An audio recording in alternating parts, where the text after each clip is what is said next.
The Advent of Divine Justice. Shoghi Effendi. The Advent of Divine Justice.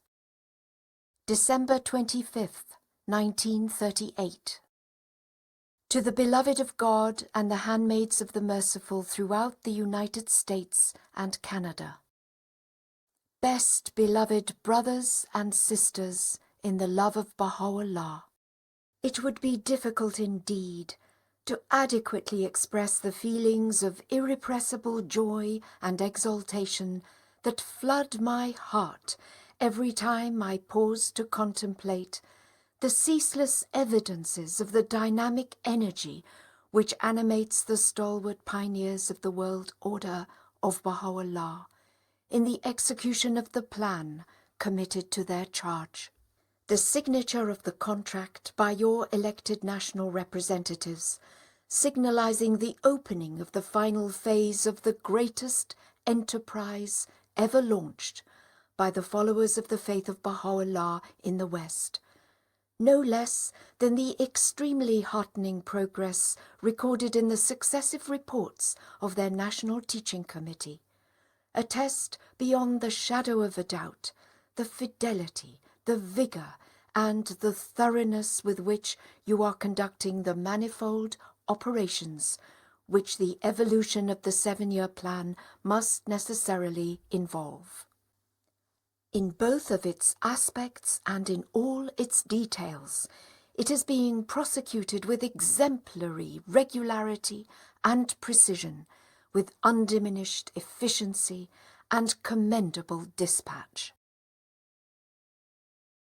The resourcefulness which the national representatives of the American believers have in recent months so strikingly demonstrated, as evidenced by the successive measures they have adopted, has been matched by the loyal, the unquestioning, and generous support accorded them by all those whom they represent, at every critical stage and with every fresh advance in the discharge of their sacred duties. Such close interaction, such complete cohesion, such continual harmony and fellowship between the various agencies that contribute to the organic life and constitute the basic framework of every properly functioning Bahá'í community, is a phenomenon which offers a striking contrast to the disruptive tendencies which the discordant elements of present-day society so tragically manifest. Whereas every apparent trial with which the unfathomable wisdom of the Almighty deems it necessary to afflict His chosen community serves only to demonstrate afresh its essential solidarity and to consolidate its inward strength.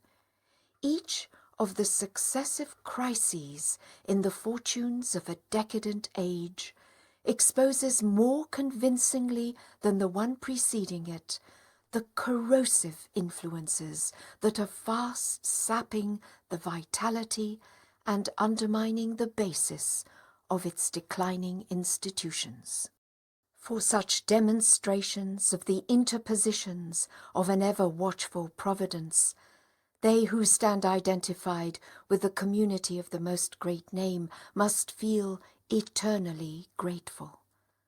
From every fresh token of His unfailing blessing on the one hand, and of His visitation on the other, they cannot but derive immense hope and courage. Alert to seize every opportunity which the revolutions of the wheel of destiny within their faith offers them, and undismayed by the prospect of spasmodic convulsions that must sooner or later fatally affect those who have refused to embrace its light, they and those who will labour after them must press forward until the processes now set in motion will have each spent its force and contributed its share towards the birth of the order now stirring in the womb of a travailing age. Recurrent crises. These recurrent crises, which with ominous frequency and resistless force are afflicting an ever-increasing portion of the human race, must of necessity continue, however impermanently, to exercise in a certain measure their baleful influence upon a world community which has spread its ramifications to the uttermost ends of the earth. How can the beginnings of a world upheaval, unleashing forces that are so gravely deranging the social, the religious, the political, and the economic equilibrium of organized society, throwing into chaos and confusion political systems, racial doctrines, social conceptions, cultural standards, religious associations, and trade relationships, how can such agitations, on a scale so vast, so unprecedented, fail to produce any repercussions on the institutions of a faith of such tender age, whose teachings have a direct and vital bearing on each of these spheres of human life and conduct? Little wonder, therefore, if they who are holding aloft the banner of so pervasive a faith, so challenging a cause, find themselves affected by the impact of these world-shaking forces. Little wonder if they find that in the midst of this whirlpool of contending passions, their freedom has been curtailed, their tenets contemned, their institutions assaulted, their motives maligned, their authority jeopardized, their claim rejected. In the heart of the European continent, a community which, as predicted by Abdu'l-Baha, is destined by virtue of its spiritual potentialities and geographical situation to radiate the splendor of the light of the faith on the countries that surround it, has been momentarily eclipsed through the restrictions which a regime that has sorely misapprehended its purpose and function has chosen to impose upon it.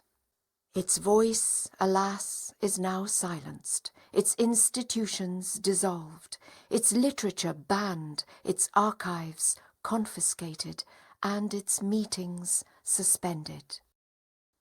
In Central Asia, in the city enjoying the unique distinction of having been chosen by Abdu'l-Baha as the home of the first Mashrul Asghar of the Baha'i world, as well as in the towns and villages of the province to which it belongs, the sore-pressed faith of Baha'u'llah, as a result of the extraordinary and unique vitality which in the course of several decades it has consistently manifested, finds itself at the mercy of forces which, alarmed at its rising power, are now bent on reducing it to utter impotence.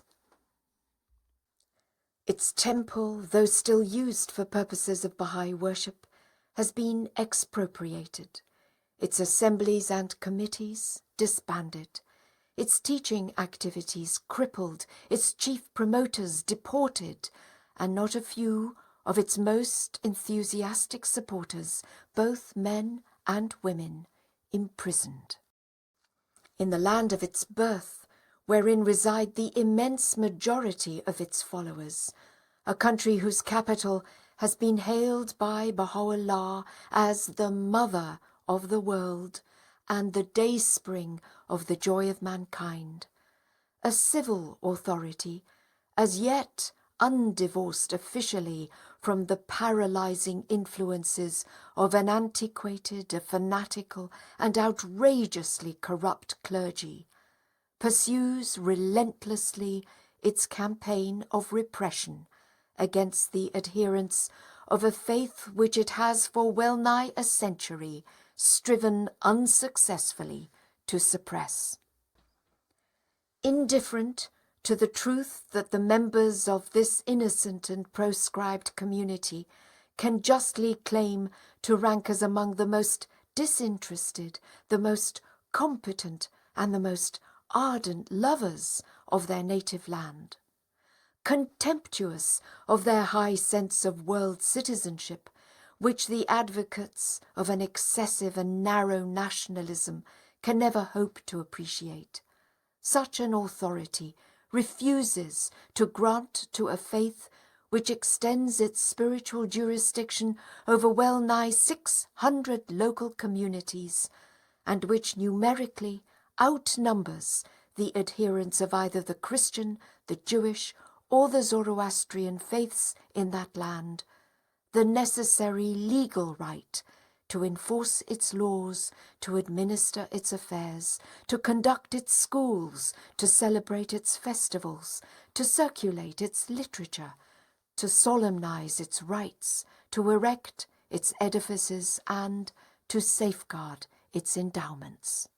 And now, recently, in the Holy Land itself, the heart and nerve centre of a world-embracing faith, the fires of racial animosity, of fratricidal strife, of unabashed terrorism have lit a conflagration that gravely interferes, on the one hand, with that flow of pilgrims that constitutes the lifeblood of that centre, and suspends on the other the various projects that had been initiated in connection with the preservation and extension of the areas surrounding the sacred spots it enshrines. The safety of the small community of resident believers faced by the rising tide of lawlessness has been imperilled. Its status as a neutral and distinct community indirectly challenged, and its freedom to carry out certain of its observances curtailed. A series of murderous assaults, alternating with outbursts of bitter fanaticism, both racial and religious, involving the leaders as well as the followers of the three leading faiths in that distracted country, have at times threatened to sever all normal communications, both within its confines as well as with the outside world. Perilous though the situation has been, the Bahá'í holy places, the object of the adoration of a world-encircling faith, have, notwithstanding their number and exposed position, and though to outward seeming deprived of any means of protection, been vouchsafed a preservation little short of miraculous. A world torn with conflicting passions and perilously disintegrating from within finds itself confronted at so crucial an epoch in its history by the rising fortunes of an infant faith, a faith that at times seems to be drawn into its controversies, entangled by its conflicts, eclipsed by its gathering shadows, and overpowered by the mounting tide of its passions. In its very heart, within its cradle, at the seat of its first and venerable temple, in one of its hitherto flourishing and potentially powerful centres, the as yet unemancipated faith of Baha'u'llah seems indeed to have retreated before the onrushing forces of violence and disorder to which humanity is steadily falling a victim. The strongholds of such a faith, one by one and day after day, are to outward seeming being successively isolated, assaulted, and captured. As the lights of liberty flicker and go out, as the din of discord grows louder and louder every day, as the fires of fanaticism flame with increasing fierceness in the breasts of men, as the chill of irreligion creeps relentlessly over the soul of mankind, the limbs and organs that constitute the body of the faith of Baha'u'llah appear in varying measure to have become afflicted with the crippling influences that now hold in their grip the whole of the civilized world. How clearly and strikingly the following words of Abdu'l-Baha are being demonstrated at this hour. The darkness of error that has enveloped the East and the West is in this most great cycle battling with the light of divine guidance. Its swords and its spears are very sharp and pointed, its army keenly bloodthirsty. This day, he in another passage has written, the powers of all the leaders of religion are directed towards the dispersion of the congregation of the All-Merciful and the shattering of the divine edifice. The hosts of the world, whether material, cultural, or political, are from every side launching their assault, for the cause is great, very great. Its greatness is in this day clear and manifest to men's eyes. Chief remaining citadel.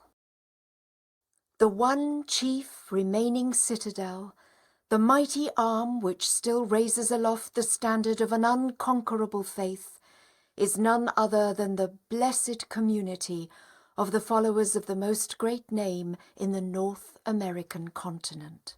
By its works, and through the unfailing protection vouchsafed to it by an almighty providence, this distinguished member of the body of the constantly interacting Bahá'í communities of East and West bids fair to be universally regarded as the cradle as well as the stronghold of that future new world order, which is at once the promise and the glory of the dispensation associated with the name of Baha'u'llah. Let anyone inclined to either belittle the unique station conferred upon this community, or to question the role it will be called upon to play in the days to come, ponder the implication of these pregnant and highly illuminating words uttered by Abdu'l-Baha and addressed to it at a time when the fortunes of a world groaning beneath the burden of a devastating war had reached their lowest ebb. The continent of America, he so significantly wrote, is in the eyes of the one true God, the land wherein the splendours of his light shall be revealed, where the mysteries of his faith shall be unveiled, where the righteous will abide and the free assemble. Already the community of the believers of the North American continent, at once the prime mover and pattern of the future communities which the faith of Baha'u'llah is destined to raise up throughout the length and breadth of the Western Hemisphere, has, despite the prevailing gloom, shown its capacity to be recognized as the torchbearer of that light, the repository of those mysteries, the exponent of that righteousness, and the sanctuary of that freedom. To what other light can these above-quoted words possibly allude, if not to the light of the glory of the golden age of the faith of Baha'u'llah? What mysteries could Abdu'l-Baha have contemplated except the mysteries of that embryonic world order now evolving within the matrix of his administration? What righteousness, if not the righteousness whose reign that age and that order can alone establish?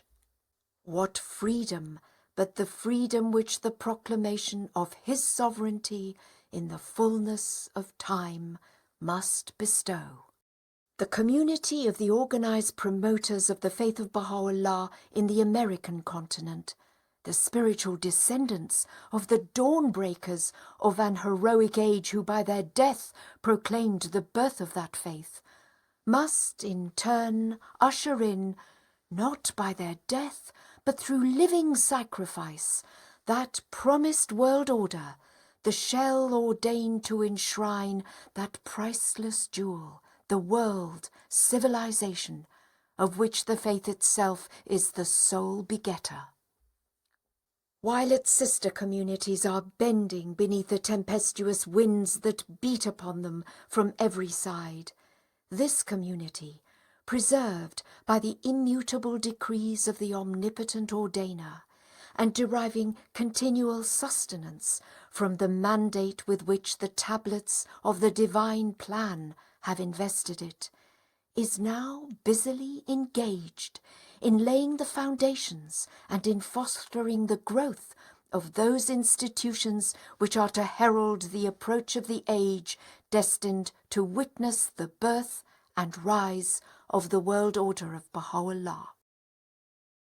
A community relatively negligible in its numerical strength, separated by vast distances from both the focal centre of its faith and the land wherein the preponderating mass of its fellow believers reside, bereft in the main of material resources and lacking in experience and in prominence, ignorant of the beliefs, concepts, and habits of those peoples and races from which its spiritual founders have sprung, wholly unfamiliar with the languages in which its sacred books were originally revealed, constrained to place its sole reliance upon an inadequate rendering of only a fragmentary portion of the literature embodying its laws, its tenets, and its history, subjected from its infancy to tests of extreme severity, involving at times the defection of some of its most prominent members. Having to contend ever since its inception and in an ever-increasing measure with the forces of corruption, of moral laxity and ingrained prejudice, such a community, in less than half a century and unaided by any of its sister communities, whether in the East or in the West, has, by virtue of the celestial potency with which an all-loving master has abundantly endowed it, lent an impetus to the onward march of the cause it has espoused, which the combined achievements of its co-religionists in the West have failed to rival. What other community, it can confidently be asked, has been instrumental in fixing the pattern and in imparting the original impulse to those administrative institutions that constitute the vanguard of the world order of Baha'u'llah? What other community has been capable of demonstrating with such consistency the resourcefulness, the discipline, the iron determination, the zeal and perseverance, the devotion and fidelity so indispensable to the erection and the continued extension of the framework within which those nascent institutions can alone multiply and mature?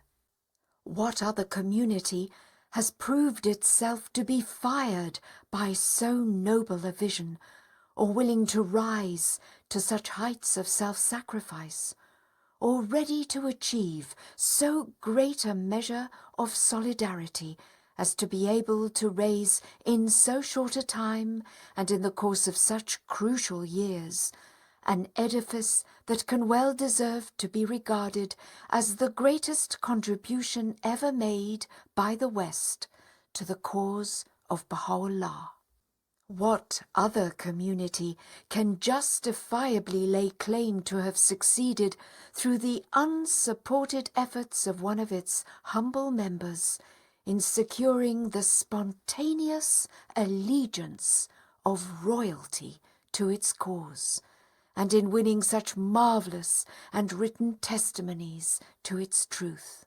What other community has shown the foresight, the organising ability, the enthusiastic eagerness that have been responsible for the establishment and multiplication throughout its territory of those initial schools which, as time goes by, will on the one hand evolve into powerful centres of Bahá'í learning, and on the other provide a fertile recruiting ground for the enrichment and consolidation of its teaching force? What other community has produced pioneers, combining to such a degree the essential qualities of audacity, of consecration, of tenacity, of self-renunciation, and unstinted devotion, that have prompted them to abandon their homes and forsake their all, and scatter over the surface of the globe, and hoist in its uttermost corners the triumphant banner of Baha'u'llah. Who else but the members of this community have won the eternal distinction of being the first to raise the call of Ya Baha'u'llah in such highly important and widely scattered centres and territories as the hearts of both the British and French empires, Germany, the Far East, the Balkan states, the Scandinavian countries, Latin America, the islands of the Pacific, South Africa, Australia and New Zealand, and now more recently the Baltic states?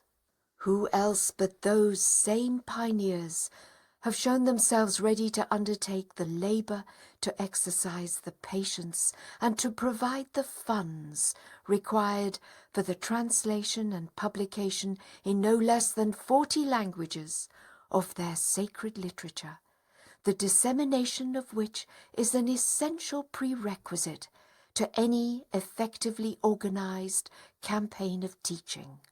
What other community can lay claim to have had a decisive share in the worldwide efforts that have been exerted for the safeguarding and the extension of the immediate surroundings of its holy shrines, as well as for the preliminary acquisition of the future sites of its international institutions at its world centre?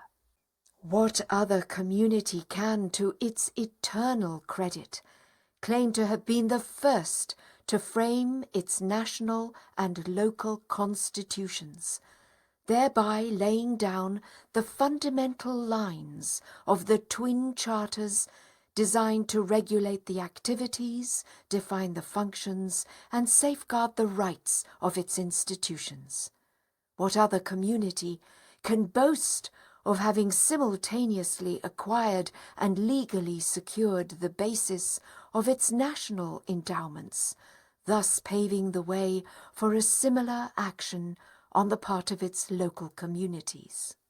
What other community has achieved the supreme distinction of having obtained, long before any of its sister communities had envisaged such a possibility, the necessary documents assuring the recognition by both the federal and state authorities of its spiritual assemblies and national endowments? And finally, what other community has had the privilege and been granted the means to succour the needy, to plead the cause of the downtrodden, and to intervene so energetically for the safeguarding of Bahá'í edifices and institutions in countries such as Persia, Egypt, Iraq, Russia, and Germany, where at various times its fellow believers have had to suffer the rigours of both religious and racial persecution? Such a matchless and brilliant record of service, extending over a period of well nigh 20 years, and so closely interwoven with the interests and fortunes of such a large section of the worldwide Bahá'í community, deserves to rank as a memorable chapter in the history of the formative period of the faith of Baha'u'llah. Reinforced and enriched as it is by the memory of the American believers' earlier achievements, such a record is in itself convincing testimony to their ability to befittingly shoulder the responsibilities which any task may impose upon them in the future. To overrate the significance of these manifold services would be well nigh impossible. To appraise correctly their value and dilate on their merits and immediate consequences is a task which only a future Baha'i historian can properly discharge. I can only for the present place on record my profound conviction that a community capable of showing forth such deeds, of evincing such a spirit, of rising to such heights, cannot but be already possessed of such potentialities as will enable it to vindicate in the fullness of time its right to be acclaimed as the chief creator and champion of the world order of Baha'u'llah. Magnificent as has been this record, reminiscent as it is in some of its aspects of the exploits with which the dawn-breakers of an heroic age have proclaimed the birth of the faith itself, the task associated with the name of this privileged community is, far from approaching its climax, only beginning to unfold. What the American believers have within the space of almost 50 years achieved is infinitesimal when compared to the magnitude of the tasks ahead of them. The rumblings of that catastrophic upheaval which is to proclaim at one and the same time the death pangs of the old order and the birth pangs of the new, indicate both the steady approach as well as the awe-inspiring character of those tasks. A crusade of still greater magnitude. The virtual establishment of the administrative order of their faith, the erection of its framework, the fashioning of its instruments, and the consolidation of its subsidiary institutions, was the first task committed to their charge as an organized community called into being by the will and under the instructions of Abdu'l-Baha. Of this initial task, they have acquitted themselves with marvellous promptitude, fidelity, and vigour. No sooner had they created and correlated the various and necessary agencies for the efficient conduct of any policy they might subsequently wish to initiate, than they addressed themselves with equal zest and consecration to the next more arduous task of erecting the superstructure of an edifice, the cornerstone of which Abdu'l-Baha himself had laid. And when that feat was achieved, this community, alive to the passionate pleas, exhortations, and promises recorded in the tablets of the divine plan, resolved to undertake yet another task, which in its scope and spiritual potentialities is sure to outshine any of the works they have already accomplished. Launching with unquenchable enthusiasm and dauntless courage the 7-year plan as the first and practical step towards the fulfillment of the mission prescribed in those epoch-making tablets, they entered with a spirit of renewed consecration upon their dual task, the consummation of which, it is hoped, will synchronize with the celebration of the centenary of the birth of the faith of Baha'u'llah. Well aware that every advance made in the external ornamentation of their majestic edifice would directly react on the progress of the teaching campaign initiated by them in both the northern and southern American continents, and realizing that every victory gained in the teaching field would in its turn facilitate the work and hasten the completion of their temple, they are now pressing on with courage and faith in their efforts to discharge in both of its phases their obligations under the plan they have dedicated themselves to execute.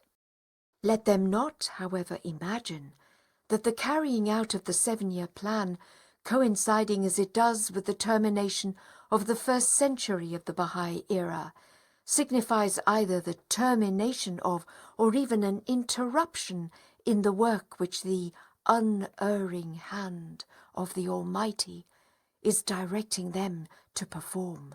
The opening of the 2nd century of the Bahá'í era must needs disclose greater vistas, usher in further stages, and witness the initiation of plans more far-reaching than any as yet conceived. The plan on which is now focused the attention, the aspirations, and the resources of the entire community of the American believers should be viewed as a mere beginning, as a trial of strength, a stepping stone to a crusade of still greater magnitude, if the duties and responsibilities with which the author of the divine plan has invested them are to be honourably and entirely fulfilled. For the consummation of the present plan can result in no more than the formation of at least one centre in each of the republics of the Western Hemisphere, whereas the duties prescribed in those tablets call for a wider diffusion and imply the scattering of a far greater and more representative number of the members of the North American Bahá'í community over the entire surface of the New World. It is the undoubted mission of the American believers, therefore, to carry forward into the 2nd century the glorious work initiated in the closing years of the 1st. Not until they have played their part in guiding the activities of these isolated and newly fledged centres, and in fostering their capacity to initiate in their turn institutions, both local and national, modelled on their own, can they be satisfied to have adequately discharged their immediate obligations under Abdu'l-Bahá's divinely revealed plan. Nor should it for a moment be supposed that the completion of a task which aims at the multiplication of Bahá'í centres and the provision of the assistance and guidance necessary for the establishment of the administrative order of the Bahá'í faith in the countries of Latin America realizes in its entirety the scheme visualized for them by Abdu'l-Bahá. A perusal, however perfunctory, of those tablets embodying his plan will instantly reveal a scope for their activities that stretches far beyond the confines of the Western Hemisphere. With their inter-American tasks and responsibilities virtually discharged, their intercontinental mission enters upon its most glorious and decisive phase. The moment this divine message, Abdu'l-Bahá himself has written, is carried forward by the American believers from the shores of America and is propagated through the continents of Europe, of Asia, of Africa, and of Australasia, and as far as the islands of the Pacific, this community will find itself securely established upon the throne of an everlasting dominion. And who knows but that when this colossal task has been accomplished, a greater, a still more superb mission, incomparable in its splendour and foreordained for them by Baha'u'llah, may not be thrust upon them. The glories of such a mission are of such dazzling splendour, the circumstances attending it so remote, and the contemporary events with the culmination of which it is so closely knit in such a state of flux, that it would be premature to attempt at the present time any accurate delineation of its features. Suffice it to say that out of the turmoil and tribulations of these latter years, opportunities undreamt of will be born, and circumstances unpredictable created, that will enable, nay, impel the victorious prosecutors of Abdu'l-Bahá's plan to add, through the part they will play in the unrolling of the New World Order, fresh laurels to the crown of their servitude to the threshold of Baha'u'llah.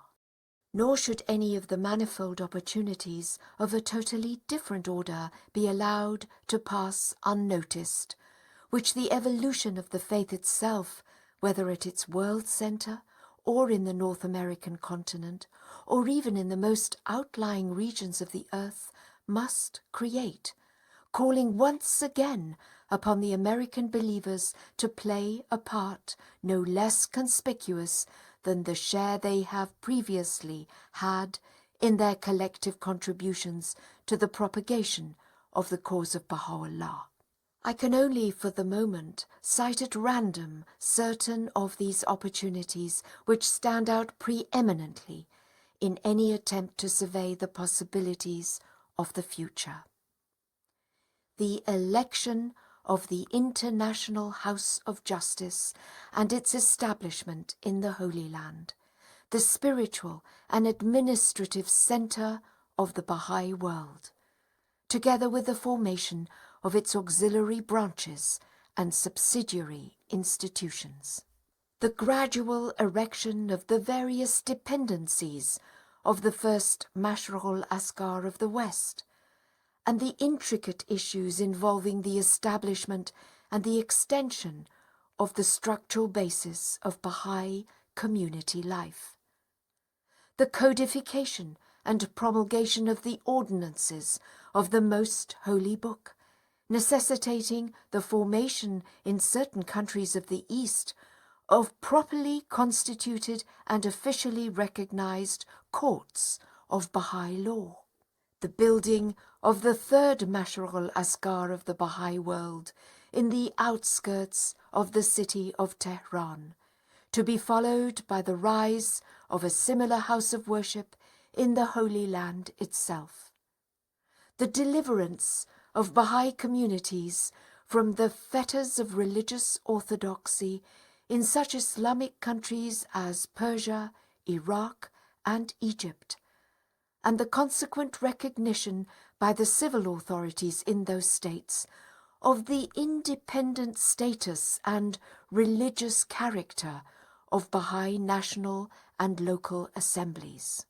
The precautionary and defensive measures to be devised, coordinated, and carried out to counteract the full force of the inescapable attacks which the organized efforts of ecclesiastical organizations of various denominations will progressively launch and relentlessly pursue.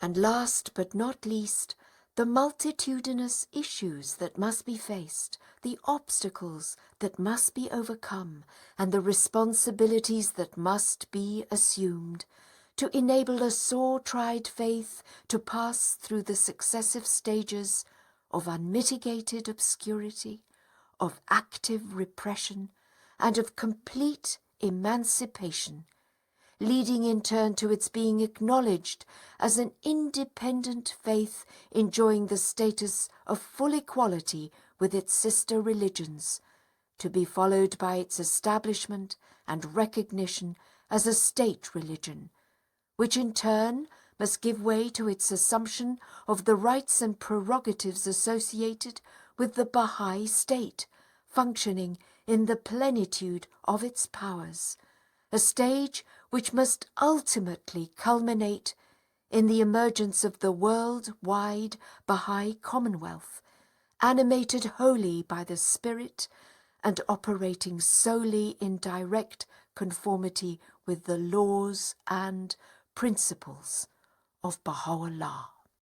The challenge offered by these opportunities, the American believers, I feel confident, will, in addition to their answer to the teaching call voiced by Abdu'l-Bahá in his tablets, unhesitatingly take up, and will, with their traditional fearlessness, tenacity, and efficiency, so respond to it as to confirm before all the world their title and rank as the champion builders of the mightiest institutions of the faith of Baha'u'llah. His unfailing light. Dearly beloved friends, though the task be long and arduous, yet the prize which the all-bountiful bestower has chosen to confer upon you is of such preciousness that neither tongue nor pen can befittingly appraise it. Though the goal towards which you are now so strenuously striving be distant and as yet undisclosed to men's eyes, yet its promise lies firmly embedded in the authoritative and unalterable utterances of Baha'u'llah.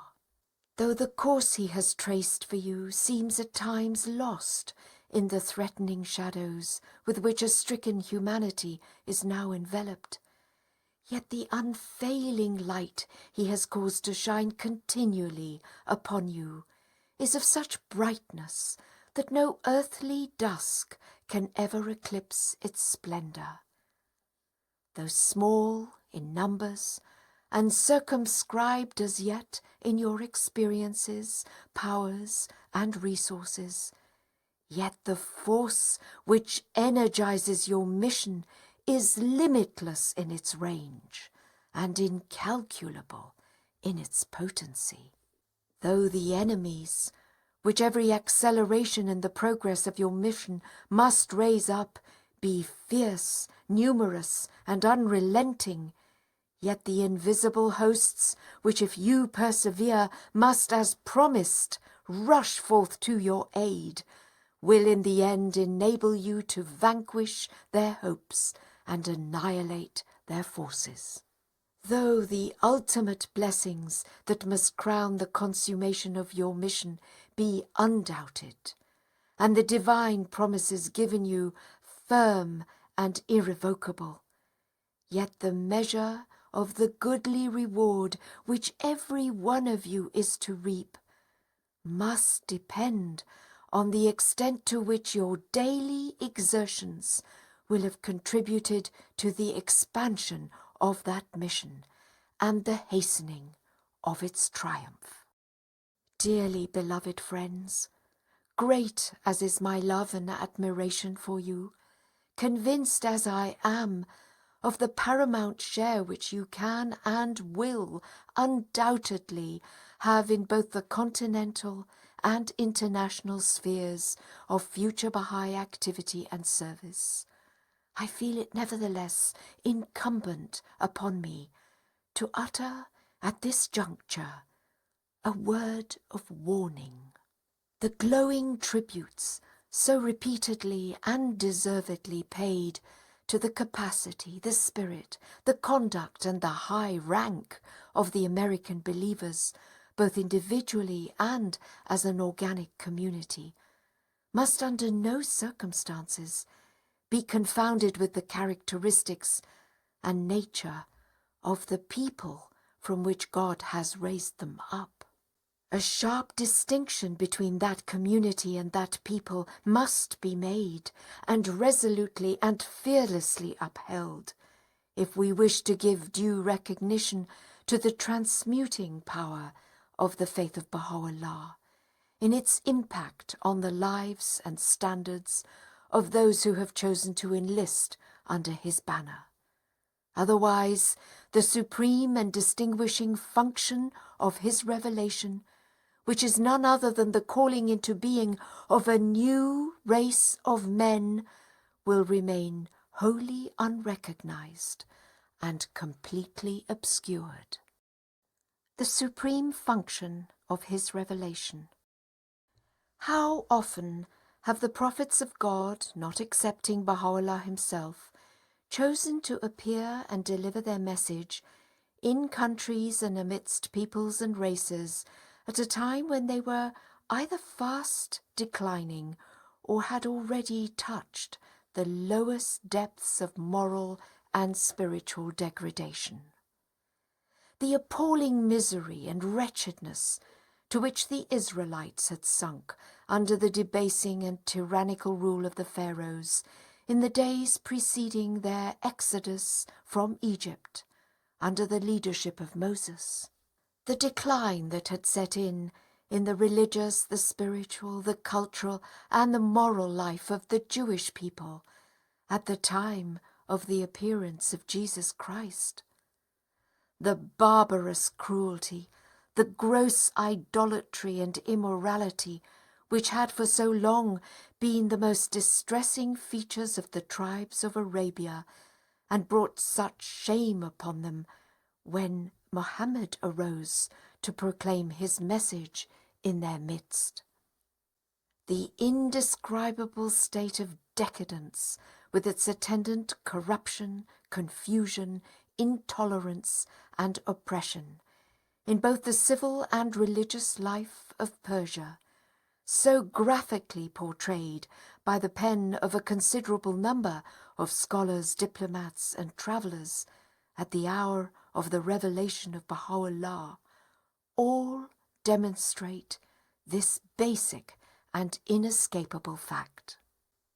To contend that the innate worthiness, the high moral standard, the political aptitude and social attainments of any race or nation is the reason for the appearance in its midst of any of these divine luminaries would be an absolute perversion of historical facts, and would amount to a complete repudiation of the undoubted interpretation placed upon them so clearly and emphatically by both Baha'u'llah and Abdu'l-Baha. How great then must be the challenge to those who, belonging to such races and nations, and having responded to the call which these prophets have raised, to unreservedly recognize and courageously testify to this indubitable truth, that not by reason of any racial superiority, political capacity, or spiritual virtue which a race or nation might possess, but rather as a direct consequence of its crying needs, its lamentable degeneracy and irremediable perversity, has the prophet of God chosen to appear in its midst, and with it as a lever has lifted the entire human race to a higher and nobler plane of life and conduct. For it is precisely under such circumstances and by such means that the prophets have from time immemorial chosen and were able to demonstrate their redemptive power to raise from the depths of abasement and of misery the people of their own race and nation, empowering them to transmit in turn to other races and nations the saving grace and the energizing influence of their revelation.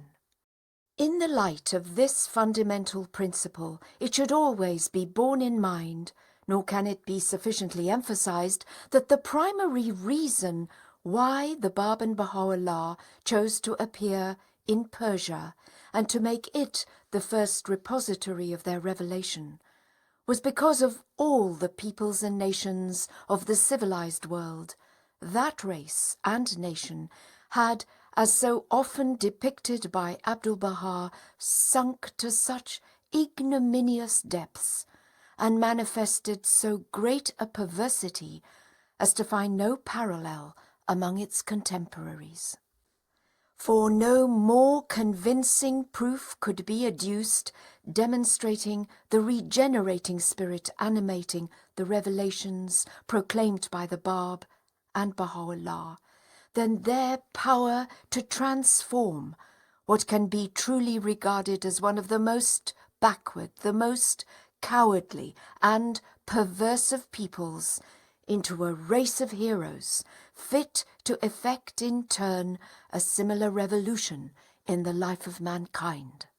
To have appeared among a race or nation which by its intrinsic worth and high attainments seemed to warrant the inestimable privilege of being made the receptacle of such a revelation would in the eyes of an unbelieving world greatly reduce the efficacy of that message and detract from the self-sufficiency of its omnipotent power.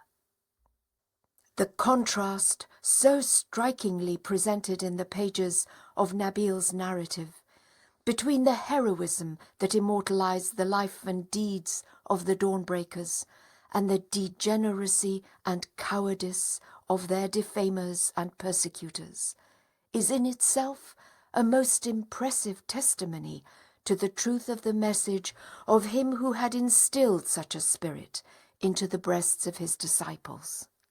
For any believer of that race to maintain that the excellence of his country and the innate nobility of its people were the fundamental reasons for its being singled out as the primary receptacle of the revelations of the Bab and Baha'u'llah would be untenable in the face of the overwhelming evidence afforded so convincingly by that narrative. To a lesser degree, this principle must of necessity apply to the country which has vindicated its right to be regarded as the cradle of the world order of Baha'u'llah. So great a function, so noble a role, can be regarded as no less inferior to the part played by those immortal souls who through their sublime renunciation and unparalleled deeds have been responsible for the birth of the faith itself. Let not, therefore, those who are to participate so predominantly in the birth of that world civilization, which is the direct offspring of their faith, imagine for a moment that for some mysterious purpose or by any reason of inherent excellence or special merit, Baha'u'llah has chosen to confer upon their country and people so great and lasting a distinction. It is precisely by reason of the patent evils which, notwithstanding its other admittedly great characteristics and achievements, an excessive and binding materialism has unfortunately engendered within it, that the author of their faith and the centre of his covenant have singled it out to become the standard-bearer of the new world order envisaged in their writings. It is by such means as this that Baha'u'llah can best demonstrate to a heedless generation his almighty power to raise up from the very midst of a people immersed in a sea of materialism, a prey to one of the most virulent and long-standing forms of racial prejudice, and notorious for its political corruption, lawlessness, and laxity in moral standards, men and women who, as time goes by, will increasingly exemplify those essential virtues of self-renunciation, of moral rectitude, of chastity, of indiscriminating fellowship, of holy discipline, and of spiritual insight that will fit them for the preponderating share they will have in calling into being that world order and that world civilization of which their country, no less than the entire human race, stands in desperate need. Theirs will be the duty and privilege, in their capacity first as the establishers of one of the most powerful pillars sustaining the edifice of the universal house of justice, and then as the champion builders of that new world order, of which that house is to be the nucleus and forerunner, to inculcate, demonstrate, and apply those twin and sorely needed principles of divine justice and order, principles to which the political corruption and the moral license, increasingly staining the society to which they belong, offer so sad and striking a contrast. Observations such as these, however distasteful and depressing they may be, should not in the least blind us to those virtues and qualities of high intelligence, of youthfulness, of unbounded initiative and enterprise, which the nation as a whole so conspicuously displays, and which are being increasingly reflected by the community of the believers within it. Upon these virtues and qualities, no less than upon the elimination of the evils referred to, must depend to a very great extent the ability of that community to lay a firm foundation for the country's future role in ushering in the golden age of the cause of Baha'u'llah. How staggering the responsibility! How great, therefore, how staggering the responsibility that must weigh upon the present generation of the American believers at this early stage in their spiritual and administrative evolution, to weed out by every means in their power those faults, habits, and tendencies which they have inherited from their own nation, and to cultivate patiently and prayerfully those distinctive qualities and characteristics that are so indispensable to their effective participation in the great redemptive work of their faith.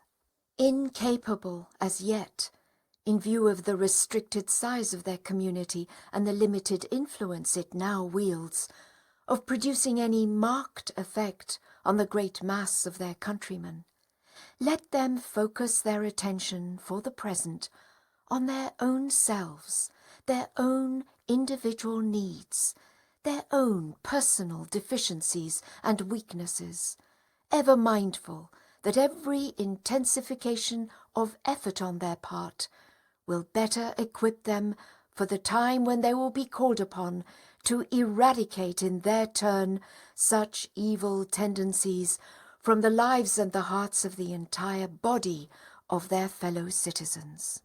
Nor must they overlook the fact that the world order, whose basis they as the advanced guard of the future Bahá'í generations of their countrymen are now labouring to establish, can never be reared unless and until the generality of the people to which they belong has been already purged from the diverse ills, whether social or political, that now so severely afflict it.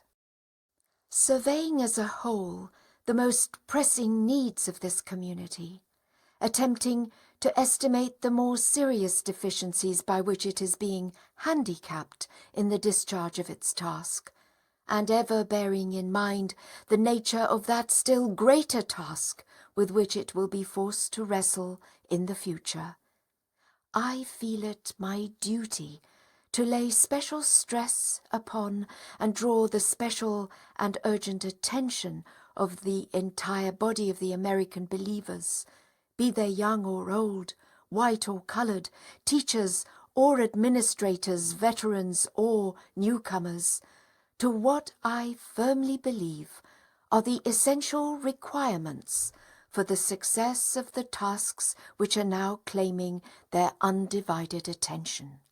Great as is the importance of fashioning the outward instruments and of perfecting the administrative agencies which they can utilize for the prosecution of their dual task under the 7-year plan, vital and urgent as are the campaigns which they are initiating, the schemes and projects which they are devising, and the funds which they are raising for the efficient conduct of both the teaching and temple work.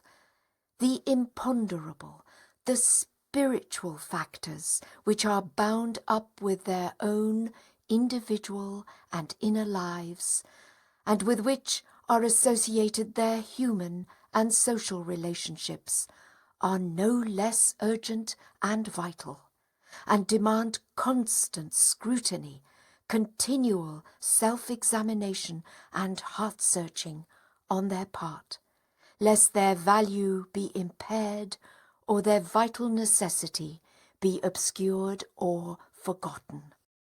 Spiritual prerequisites.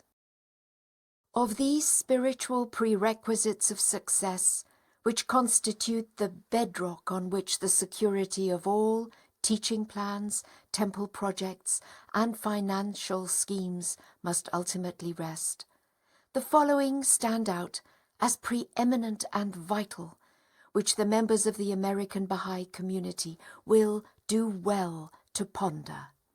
Upon the extent to which these basic requirements are met, and the manner in which the American believers fulfill them in their individual lives, administrative activities, and social relationships, must depend the measure of the manifold blessings which the all-bountiful possessor can vouchsafe to them all. These requirements are none other than a high sense of moral rectitude in their social and administrative activities, absolute chastity in their individual lives, and complete freedom from prejudice in their dealings with peoples of a different race, class, creed, or colour. The first is specially, though not exclusively, directed to their elected representatives, whether local, regional, or national, who in their capacity as the custodians and members of the nascent institutions of the faith of Baha'u'llah are shouldering the chief responsibility in laying an unassailable foundation for that universal house of justice, which, as its title implies, is to be the exponent and guardian of that divine justice which can alone ensure the security of and establish the reign of law and order in a strangely disordered world. The second is mainly and directly concerned with the Bahá'í youth, who can contribute so decisively to the virility, the purity, and the driving force of the life of the Bahá'í community, and upon whom must depend the future orientation of its destiny and the complete unfoldment of the potentialities with which God has endowed it. The third should be the immediate, the universal, and the chief concern of all and sundry members of the Bahá'í community, of whatever age, rank, experience, class, or colour, as all, with no exception, must face its challenging implications, and none can claim, however much he may have progressed along this line, to have completely discharged the stern responsibilities which it inculcates. A rectitude of conduct, an abiding sense of undeviating justice, unobscured by the demoralizing influences which a corruption-ridden political life so strikingly manifests. A chaste, pure, and holy life, unsullied and unclouded by the indecencies, the vices, the false standards which an inherently deficient moral code tolerates, perpetuates, and fosters. A fraternity freed from that cancerous growth of racial prejudice which is eating into the vitals of an already debilitated society.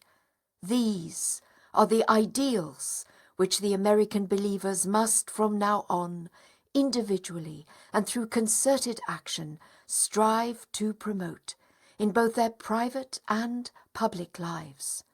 Ideals which are the chief propelling forces that can most effectively accelerate the march of their institutions, plans, and enterprises, that can guard the honour and integrity of their faith, and subdue any obstacles that may confront it in the future. This rectitude of conduct, with its implications of justice, equity, truthfulness, honesty, fair-mindedness, reliability, and trustworthiness, must distinguish every phase of the life of the Bahá'í community. The companions of God, Baha'u'llah himself has declared, are in this day the lump that must leaven the peoples of the world. They must show forth such trustworthiness, such truthfulness and perseverance, such deeds and character, that all mankind may profit by their example. I swear by him who is the most great ocean, he again affirms, within the very breath of such souls as are pure and sanctified, far-reaching potentialities are hidden. So great are these potentialities that they exercise their influence upon all created things. He is the true servant of God, he in another passage has written, who in this day, were he to pass through cities of silver and gold, would not deign to look upon them, and whose heart would remain pure and undefiled from whatever things can be seen in this world, be they its goods or its treasures. I swear by the Sun of Truth, the breath of such a man is endowed with potency and his words with attraction. By him who shineth above the dayspring of sanctity, he still more emphatically has revealed, if the whole earth were to be converted into silver and gold, no man who can be said to have truly ascended into the heaven of faith and certitude would deign to regard it, much less to seize and keep it. They who dwell within the tabernacle of God and are established upon the seats of everlasting glory will refuse, though they be dying of hunger, to stretch their hands and seize unlawfully the property of their neighbour, however vile and worthless he may be. The purpose of the one true God in manifesting himself is to summon all mankind to truthfulness and sincerity, to piety and trustworthiness, to resignation and submissiveness to the will of God, to forbearance and kindness, to uprightness and wisdom. His object is to array every man with the mantle of a saintly character and to adorn him with the ornament of holy and goodly deeds. We have admonished all the loved ones of God, he insists, to take heed lest the hem of our sacred vesture be smirched with the mire of unlawful deeds, or be stained with the dust of reprehensible conduct. Cleave unto righteousness, O people of Baha, he thus exhorts them. This verily is the commandment which this wronged one hath given unto you, and the first choice of his unrestrained will for every one of you. A good character, he explains, is verily the best mantle for men from God. With it he adorneth the temples of his loved ones. By my life, the light of a good character surpasseth the light of the sun and the radiance thereof. One righteous act, he again has written, is endowed with a potency that can so elevate the dust as to cause it to pass beyond the heaven of heavens. It can tear every bond asunder, and hath the power to restore the force that hath spent itself and vanished. Be pure, O people of God, be pure. Be righteous, be righteous. Say, O people of God, that which can ensure the victory of him who is the eternal truth, his hosts and helpers on earth, have been set down in the sacred books and scriptures, and are as clear and manifest as the sun. These hosts are such righteous deeds, such conduct and character, as are acceptable in his sight. Whoso ariseth in this day to aid our cause, and summoneth to his assistance the hosts of a praiseworthy character and upright conduct, the influence from such an action will most certainly be diffused throughout the whole world. The betterment of the world, is yet another statement, can be accomplished through pure and goodly deeds, through commendable and seemly conduct. Be fair to yourselves and to others, he thus counselleth them, that the evidences of justice may be revealed through your deeds among our faithful servants. Equity, he also has written, is the most fundamental among human virtues. The evaluation of all things must needs depend upon it. And again, observe equity in your judgment, ye men of understanding heart. He that is unjust in his judgment is destitute of the characteristics that distinguish man's station. Beautify your tongues, O people, he further admonishes them, with truthfulness, and adorn your souls with the ornament of honesty. Beware, O people, that ye deal not treacherously with anyone. Be ye the trustees of God amongst his creatures, and the emblems of his generosity amidst his people. Let your eye be chaste, is yet another counsel, your hand faithful, your tongue truthful, and your heart enlightened. Be an ornament to the countenance of truth, is yet another admonition, a crown to the brow of fidelity, a pillar of the temple of righteousness, a breath of life to the body of mankind, an ensign of the hosts of justice, a luminary above the horizon of virtue. Let truthfulness and courtesy be your adorning, is still another admonition. Suffer not yourselves to be deprived of the robe of forbearance and justice, that the sweet savours of holiness may be wafted from your hearts upon all created things. Say, beware, O people of Baha', lest ye walk in the ways of them whose words differ from their deeds. Strive that ye may be enabled to manifest to the peoples of the earth the signs of God, and to mirror forth his commandments. Let your acts be a guide unto all mankind, for the professions of most men, be they high or low, differ from their conduct. It is through your deeds that ye can distinguish yourselves from others. Through them the brightness of your light can be shed upon the whole earth. Happy is the man that heedeth my counsel, and keepeth the precepts prescribed by him who is the all-knowing, the all-wise.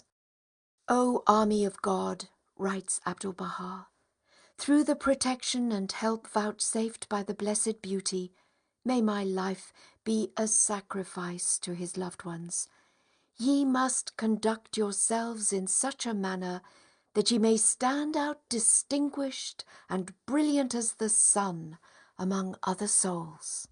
Should any one of you enter a city, he should become a centre of attraction by reason of his sincerity, his faithfulness and love, his honesty and fidelity, his truthfulness and loving kindness towards all the peoples of the world, so that the people of that city may cry out and say, "This man is unquestionably a Bahá'í, for his manners, his behaviour, his conduct, his morals, his nature and disposition reflect the attributes of the Baha'is. Not until ye attain this station can ye be said to have been faithful to the covenant and testament of God."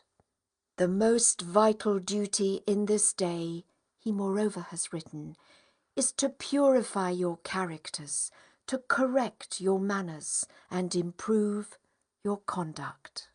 The beloved of the merciful must show forth such character and conduct among his creatures, that the fragrance of their holiness may be shed upon the whole world, and may quicken the dead, inasmuch as the purpose of the manifestation of God and the dawning of the limitless lights of the invisible is to educate the souls of men and refine the character of every living man.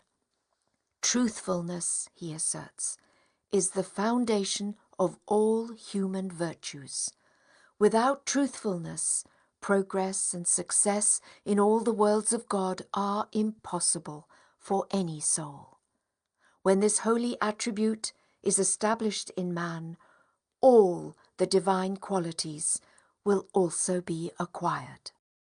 Such a rectitude of conduct must manifest itself with ever-increasing potency in every verdict which the elected representatives of the Bahá'í community, in whatever capacity they may find themselves, may be called upon to pronounce.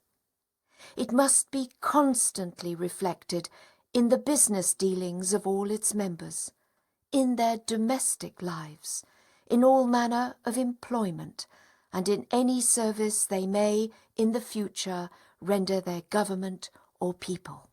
It must be exemplified in the conduct of all Bahá'í electors when exercising their sacred rights and functions. It must characterize the attitude of every loyal believer towards non-acceptance of political posts, non-identification with political parties, non-participation in political controversies, and non-membership in political organizations and ecclesiastical institutions. It must reveal itself in the uncompromising adherence of all, whether young or old, to the clearly enunciated and fundamental principles laid down by Abdu'l-Baha in his addresses, and to the laws and ordinances revealed by Baha'u'llah in his most holy book. It must be demonstrated in the impartiality of every defender of the faith against its enemies, in his fair-mindedness in recognizing any merits that enemy may possess, and in his honesty in discharging any obligations he may have towards him. It must constitute the brightest ornament of the life, the pursuits, the exertions, and the utterances of every Bahá'í teacher, whether labouring at home or abroad, whether in the front ranks of the teaching force or occupying a less active and responsible position. It must be made the hallmark of that numerically small yet intensely dynamic and highly responsible body of the elected national representatives of every Bahá'í community, which constitutes the sustaining pillar and the sole instrument for the election in every community of that universal house, whose very name and title, as ordained by Baha'u'llah, symbolizes that rectitude of conduct which is its highest mission to safeguard and enforce. So great and transcendental is this principle of divine justice, a principle that must be regarded as the crowning distinction of all local and national assemblies in their capacity as forerunners of the universal house of justice, that Baha'u'llah himself subordinates his personal inclination and wish to the all-compelling force of its demands and implications. God is my witness. He thus explains, were it not contrary to the law of God, I would have kissed the hand of my would-be murderer, and would cause him to inherit my earthly goods. I am restrained, however, by the binding law laid down in the book, and am myself bereft of all worldly possessions. Know thou of a truth, he significantly affirms, these great oppressions that have befallen the world are preparing it for the advent of the most great justice. Say, he again asserts, he hath appeared with that justice wherewith mankind hath been adorned, and yet the people are, for the most part, asleep. The light of men is justice, he moreover states. Quench it not with the contrary winds of oppression and tyranny. The purpose of justice is the appearance of unity among men. No radiance, he declares, can compare with that of justice. The organization of the world and the tranquility of mankind depend upon it. O people of God, he exclaims, that which traineth the world is justice, for it is upheld by two pillars, reward and punishment. These two pillars are the sources of life to the world. Justice and equity, is yet another assertion, are two guardians for the protection of man. They have appeared arrayed in their mighty and sacred names to maintain the world in uprightness and protect the nations. Bestir yourselves, O people, is his emphatic warning, in anticipation of the days of divine justice, for the promised hour is now come. Beware lest ye fail to apprehend its import and be accounted among the erring. The day is approaching, he similarly has written, when the faithful will behold the day-star of justice shining in its full splendour from the dayspring of glory. The shame I was made to bear, he significantly remarks, hath uncovered the glory with which the whole of creation hath been invested, and through the cruelties I have endured, the day-star of justice hath manifested itself, and shed its splendour upon men. The world, he again has written, is in great turmoil, and the minds of its people are in a state of utter confusion. We entreat the Almighty that he may graciously illuminate them with the glory of his justice, and enable them to discover that which will be profitable unto them at all times and under all conditions. And again, there can be no doubt whatever that if the day-star of justice, which the clouds of tyranny have obscured, were to shed its light upon men, the face of the earth would be completely transformed. God be praised, Abdu'l-Baha in his turn exclaims, the Sun of Justice hath risen above the horizon of Baha'u'llah, for in his tablets the foundations of such a justice have been laid as no mind hath from the beginning of creation conceived. The canopy of existence, he further explains, resteth upon the pole of justice and not of forgiveness, and the life of mankind dependeth on justice and not on forgiveness. Small wonder, therefore, that the author of the Bahá'í revelation should have chosen to associate the name and title of that house which is to be the crowning glory of his administrative institutions, not with forgiveness, but with justice. To have made justice the only basis and the permanent foundation of his most great peace, and to have proclaimed it in his hidden words as the best beloved of all things in his sight. It is to the American believers particularly that I feel urged to direct this fervent plea, to ponder in their hearts the implications of this moral rectitude, and to uphold with heart and soul and uncompromisingly, both individually and collectively, this sublime standard, a standard of which justice is so essential and potent an element. As to a chaste and holy life, it should be regarded as no less essential a factor that must contribute its proper share to the strengthening and vitalization of the Baha'i community, upon which must in turn depend the success of any Baha'i plan or enterprise. In these days, when the forces of irreligion are weakening the moral fibre and undermining the foundations of individual morality, the obligation of chastity and holiness must claim an increasing share of the attention of the American believers, both in their individual capacities and as the responsible custodians of the interests of the faith of Baha'u'llah.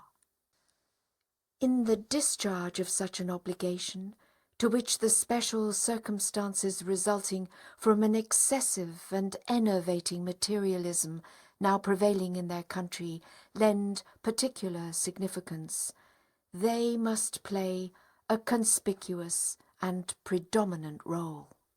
All of them, be they men or women, must at this threatening hour, when the lights of religion are fading out and its restraints are one by one being abolished, pause to examine themselves, scrutinize their conduct, and with characteristic resolution arise to purge the life of their community of every trace of moral laxity that might stain the name or impair the integrity of so holy and precious a faith. A chaste and holy life must be made the controlling principle in the behavior and conduct of all Baha'is, both in their social relations with the members of their own community and in their contact with the world at large. It must adorn and reinforce the ceaseless labours and meritorious exertions of those whose enviable position is to propagate the message and to administer the affairs of the faith of Baha'u'llah. It must be upheld in all its integrity and implications in every phase of the life of those who fill the ranks of that faith, whether in their homes, their travels, their clubs, their societies, their entertainments, their schools, and their universities. It must be accorded special consideration in the conduct of the social activities of every Baha'i summer school and any other occasions on which Baha'i community life is organized and fostered. It must be closely and continually identified with the mission of the Baha'i youth, both as an element in the life of the Baha'i community and as a factor in the future progress and orientation of the youth of their own country. Such a chaste and holy life, with its implications of modesty, purity, temperance, decency, and clean-mindedness, involves no less than the exercise of moderation in all that pertains to dress, language, amusements, and all artistic and literary avocations. It demands daily vigilance in the control of one's carnal desires and corrupt inclinations. It calls for the abandonment of a frivolous conduct, with its excessive attachment to trivial and often misdirected pleasures. It requires total abstinence from all alcoholic drinks, from opium, and from similar habit-forming drugs. It condemns the prostitution of art and of literature, the practices of nudism and of companionate marriage, infidelity in marital relationships, and all manner of promiscuity, of easy familiarity, and of sexual vices. It can tolerate no compromise with the theories, the standards, the habits, and the excesses of a decadent age. Nay, rather, it seeks to demonstrate, through the dynamic force of its example, the pernicious character of such theories, the falsity of such standards, the hollowness of such claims, the perversity of such habits, and the sacrilegious character of such excesses. By the righteousness of God, writes Baha'u'llah, the world, its vanities and its glory, and whatever delights it can offer are all, in the sight of God, as worthless as, nay, even more contemptible than dust and ashes. Would that the hearts of men could comprehend it. Wash yourselves thoroughly, O people of Baha, from the defilement of the world and of all that pertaineth unto it. God himself beareth me witness. The things of the earth ill beseem you. Cast them away unto such as may desire them, and fasten your eyes upon this most holy and effulgent vision. O ye my loved ones, he thus exhorts his followers, suffer not the hem of my sacred vesture to be smirched and mired with the things of this world, and follow not the promptings of your evil and corrupt desires. And again, O ye the beloved of the one true God, pass beyond the narrow retreats of your evil and corrupt desires, and advance into the vast immensity of the realm of God, and abide ye in the meads of sanctity and of detachment, that the fragrance of your deeds may lead the whole of mankind to the ocean of God's unfading glory. Disencumber yourselves, he thus commands them, of all attachment to this world and the vanities thereof. Beware that ye approach them not, inasmuch as they prompt you to walk after your own lusts and covetous desires, and hinder you from entering the straight and glorious path. Eschew all manner of wickedness, is his commandment, for such things are forbidden unto you in the book, which none can touch except such as God hath cleansed from every taint of guilt, and numbered among the purified. A race of men, is his written promise, incomparable in character, shall be raised up, which with the feet of detachment will tread under all who are in heaven and on earth, and will cast the sleeve of holiness over all that hath been created from water and clay. The civilization is his grave warning, so often vaunted by the learned exponents of arts and sciences, will, if allowed to overleap the bounds of moderation, bring great evil upon men.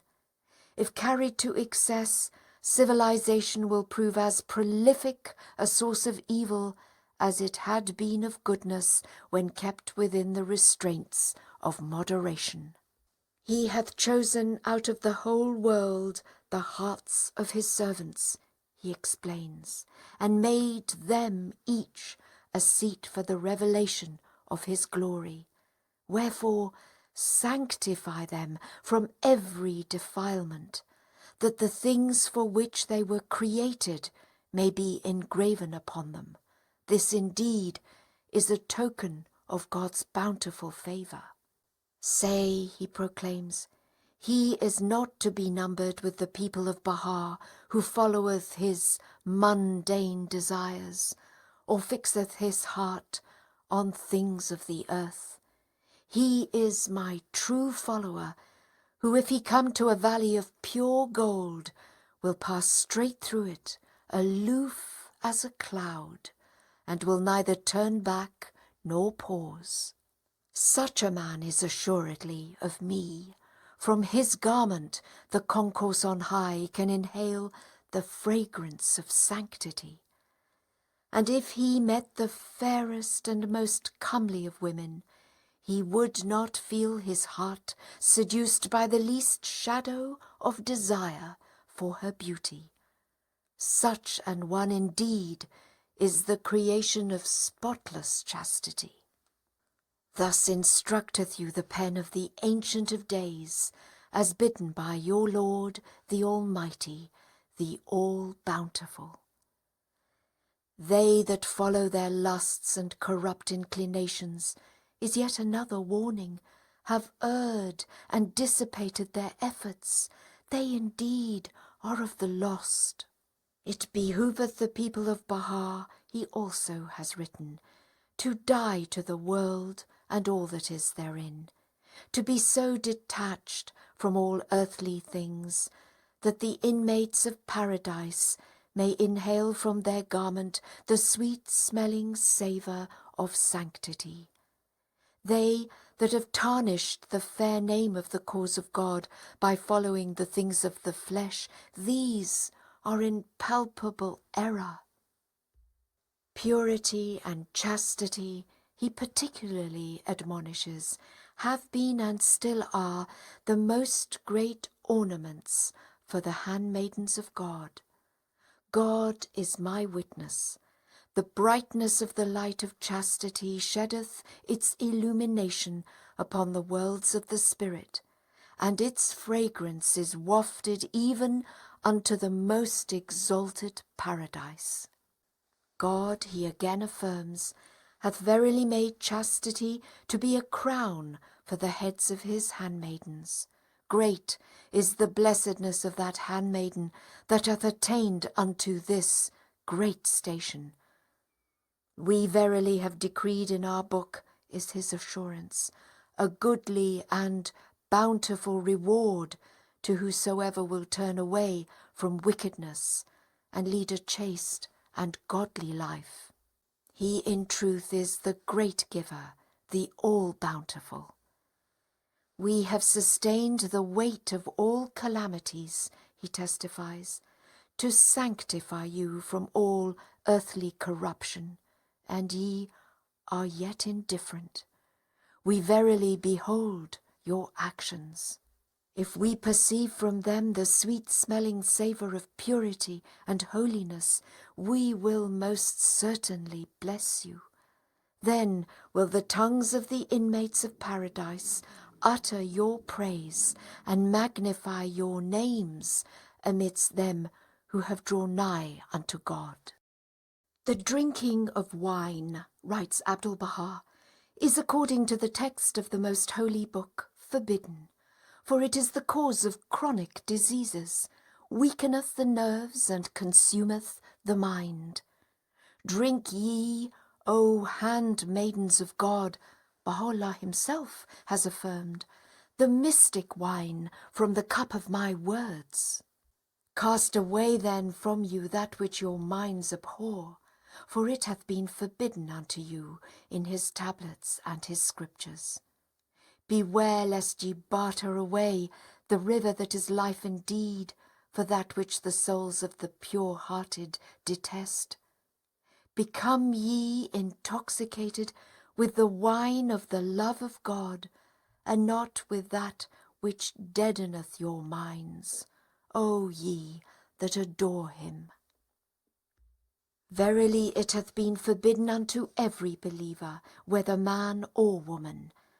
Thus hath the sun of my commandment shone forth above the horizon of my utterance, that the handmaidens who believe in me may be illumined.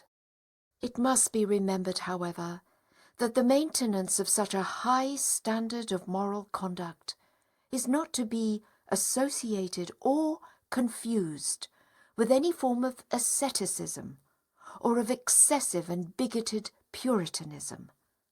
The standard inculcated by Baha'u'llah seeks under no circumstances to deny anyone the legitimate right and privilege to derive the fullest advantage and benefit from the manifold joys, beauties, and pleasures with which the world has been so plentifully enriched by an all-loving Creator. Should a man, Baha'u'llah himself reassures us, wish to adorn himself with the ornaments of the earth, to wear its apparels or partake of the benefits it can bestow, no harm can befall him, if he alloweth nothing whatever to intervene between him and God. For God hath ordained every good thing, whether created in the heavens or in the earth, for such of his servants as truly believe in him. Eat ye, O people, of the good things which God hath allowed you, and deprive not yourselves from his wondrous bounties. Render thanks and praise unto him, and be of them that are truly thankful. The most challenging issue. As to racial prejudice, the corrosion of which for well nigh a century has bitten into the fibre and attacked the whole social structure of American society, it should be regarded as constituting the most vital and challenging issue confronting the Bahá'í community at the present stage of its evolution.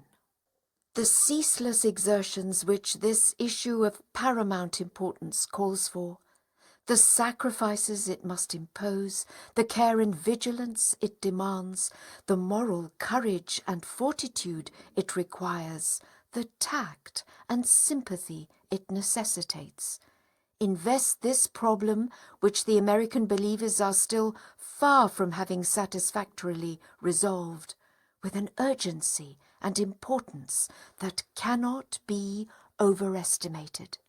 White and Negro, high and low, young and old, whether newly converted to the faith or not, all who stand identified with it must participate in and lend their assistance, each according to his or her capacity, experience, and opportunities, to the common task of fulfilling the instructions, realizing the hopes, and following the example of Abdu'l-Baha. Whether coloured or non-coloured, neither race has the right or can conscientiously claim to be regarded as absolved from such an obligation, as having realized such hopes or having faithfully followed such an example. A long and thorny road, beset with pitfalls, still remains untravelled, both by the white and the Negro exponents of the redeeming faith of Baha'u'llah. On the distance they cover and the manner in which they travel that road must depend, to an extent which few among them can imagine, the operation of those intangible influences which are indispensable to the spiritual triumph of the American believers and the material success of their newly launched enterprise. Let them call to mind fearlessly and determinedly the example and conduct of Abdu'l-Baha while in their midst. Let them remember his courage, his genuine love, his informal and indiscriminating fellowship, his contempt for and impatience of criticism, tempered by his tact and wisdom.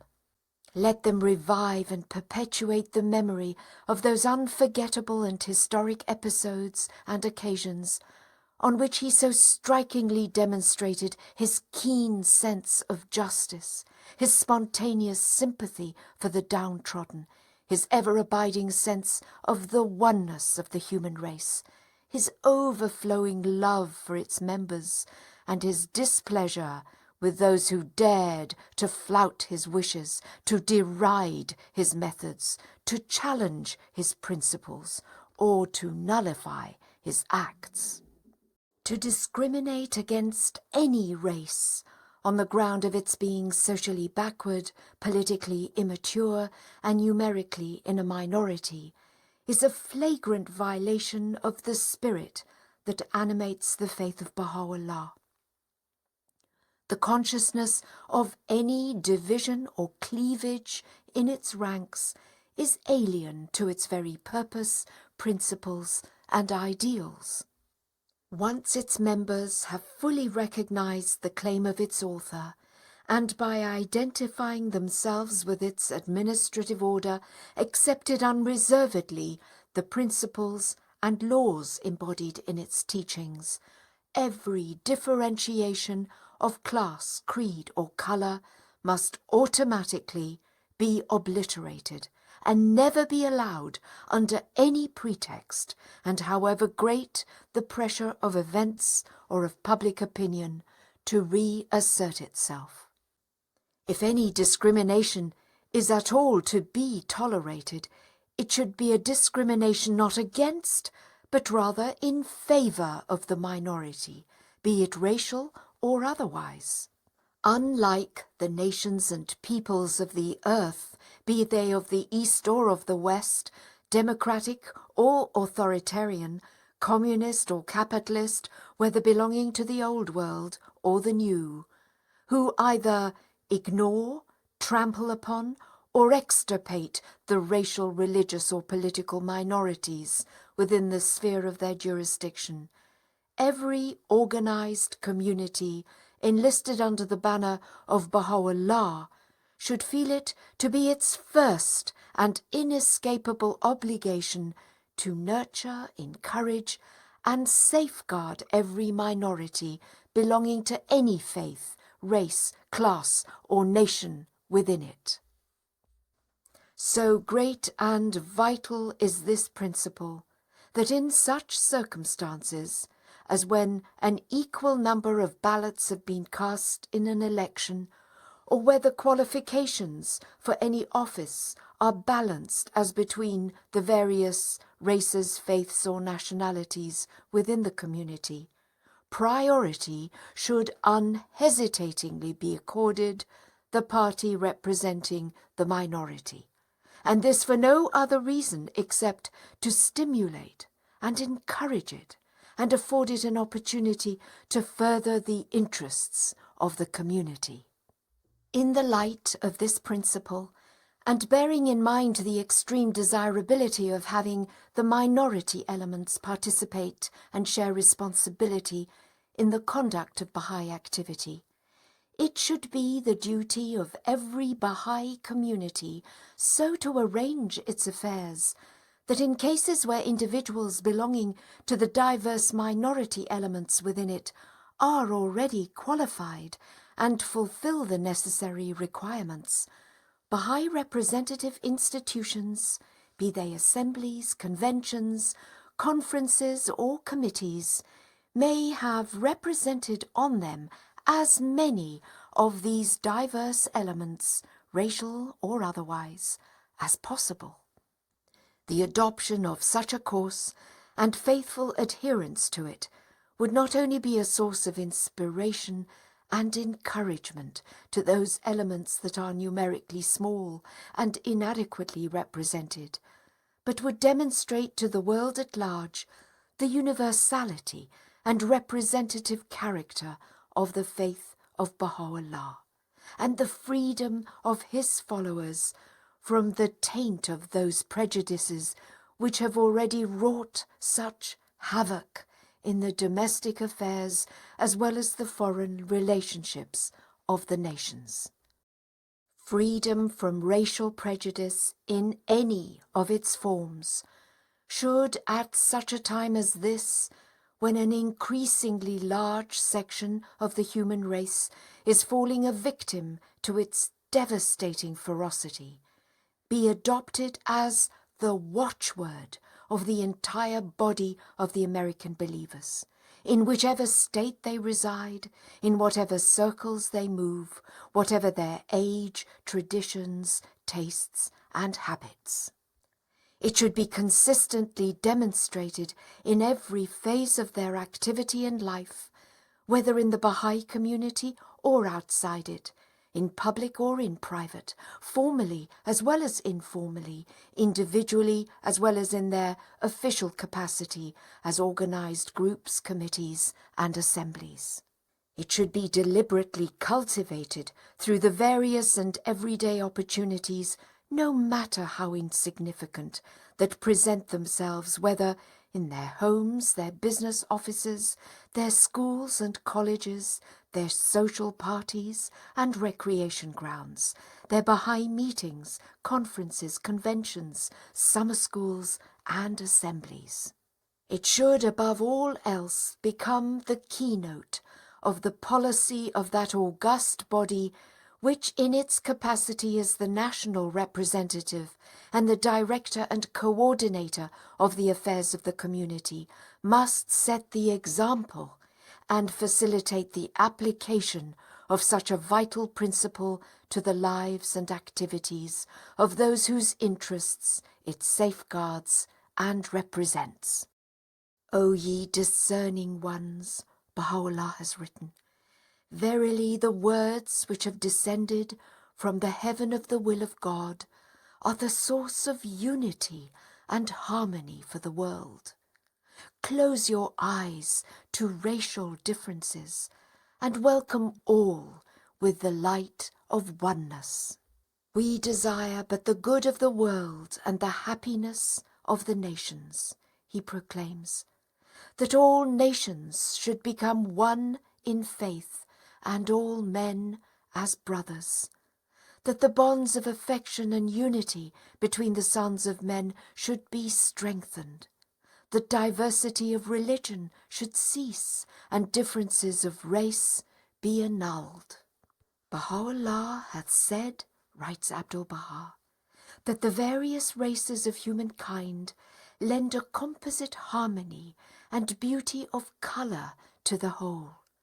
Let all associate, therefore, in this great human garden, even as flowers grow and blend together side by side without discord or disagreement between them. Baha'u'llah, Abdul-Baha moreover has said, once compared the coloured people to the black pupil of the eye surrounded by the white. In this black pupil is seen the reflection of that which is before it, and through it the light of the Spirit shineth forth. God, Abdul-Baha himself declares, maketh no distinction between the white and the black. If the hearts are pure, both are acceptable unto him. God is no respecter of persons on account of either colour or race. All colours are acceptable unto him, be they white, black, or yellow.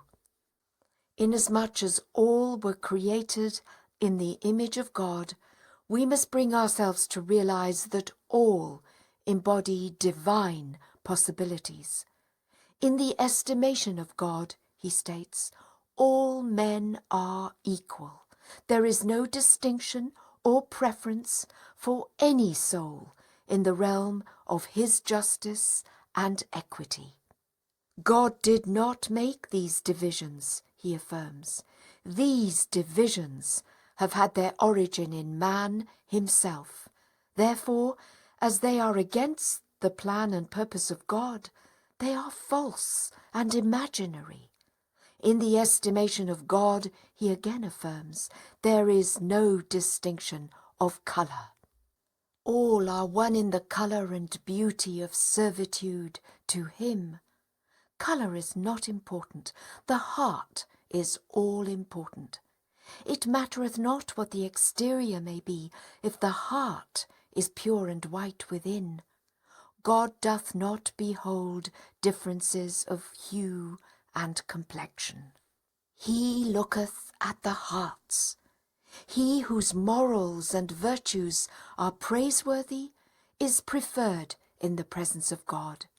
He who is devoted to the kingdom is most beloved. In the realm of Genesis and creation, the question of colour is of least importance.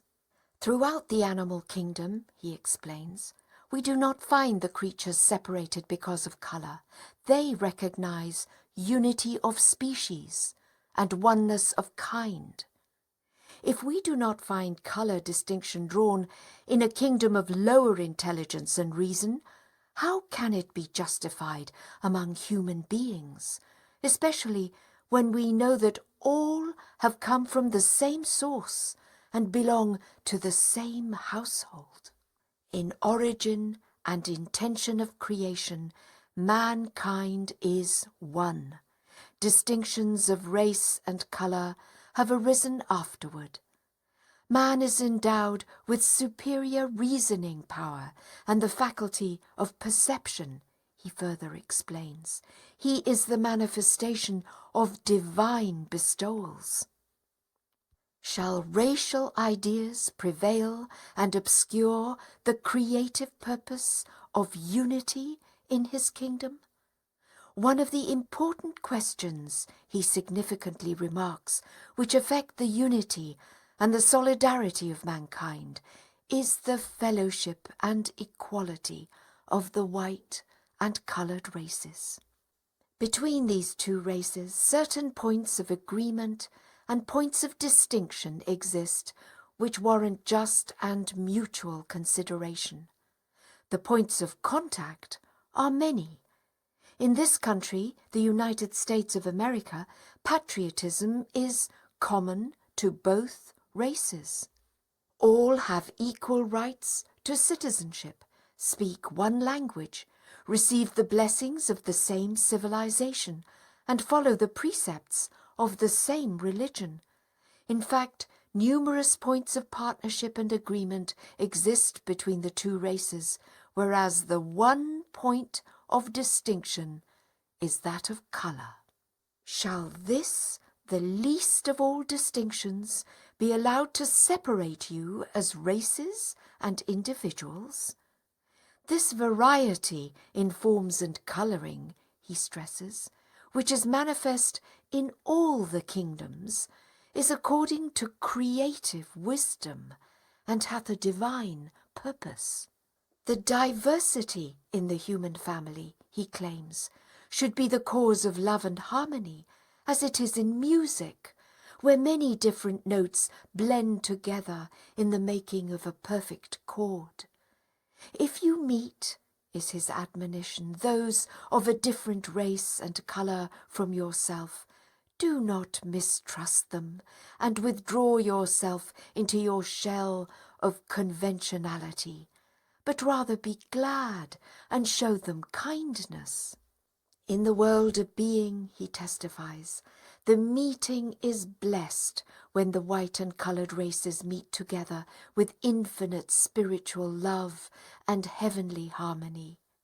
When such meetings are established and the participants associate with each other with perfect love, unity, and kindness, the angels of the kingdom praise them, and the beauty of Baha'u'llah addresseth them, Blessed are ye, blessed are ye. When a gathering of these two races is brought about, he likewise asserts, that assemblage will become the magnet of the concourse on high, and the confirmation of the blessed beauty will surround it. Strive earnestly, he again exhorts both races, and put forth your greatest endeavour toward the accomplishment of this fellowship and the cementing of this bond of brotherhood between you. Such an attainment is not possible without will and effort on the part of each. From one, expressions of gratitude and appreciation, from the other, kindliness and recognition of equality. Each one should endeavour to develop and assist the other toward mutual advancement. Love and unity will be fostered between you, thereby bringing about the oneness of mankind. For the accomplishment of unity between the coloured and the white will be an assurance of the world's peace. I hope, he thus addresses members of the white race, that ye may cause that downtrodden race to become glorious, and to be joined with the white race to serve the world of man with the utmost sincerity, faithfulness, love, and purity. This opposition, enmity, and prejudice among the white race and the coloured cannot be effaced except through faith, assurance, and the teachings of the blessed beauty. This question of the union of the white and the black is very important, he warns, for if it is not realized, ere long great difficulties will arise, and harmful results will follow. If this matter remaineth without change, is yet another warning. Enmity will be increased day by day, and the final result will be hardship and may end in bloodshed. A tremendous effort is required by both races if their outlook, their manners and conduct are to reflect in this darkened age the spirit and teachings of the faith of Baha'u'llah.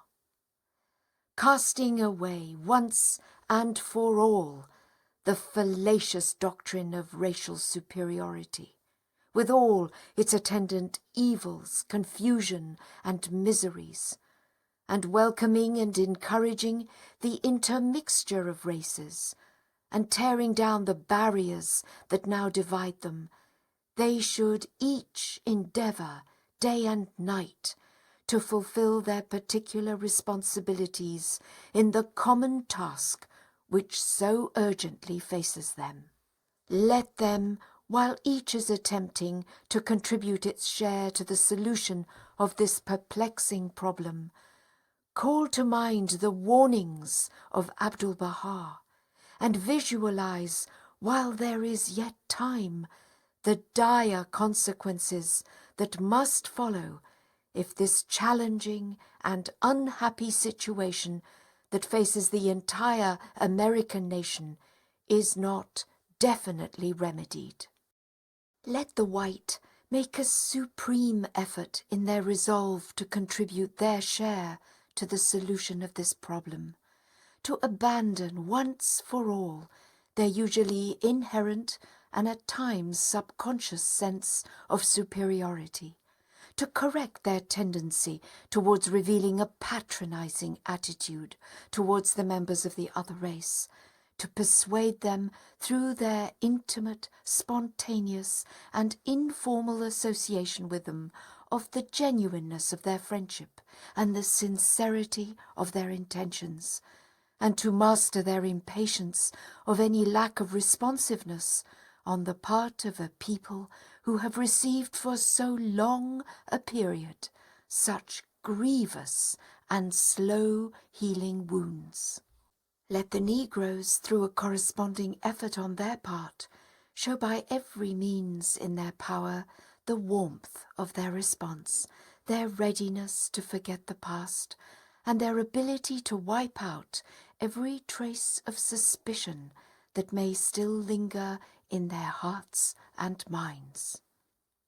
Let neither think that the solution of so vast a problem is a matter that exclusively concerns the other.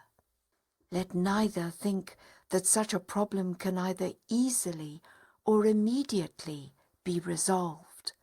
Let neither think that they can wait confidently for the solution of this problem until the initiative has been taken and the favourable circumstances created by agencies that stand outside the orbit of their faith.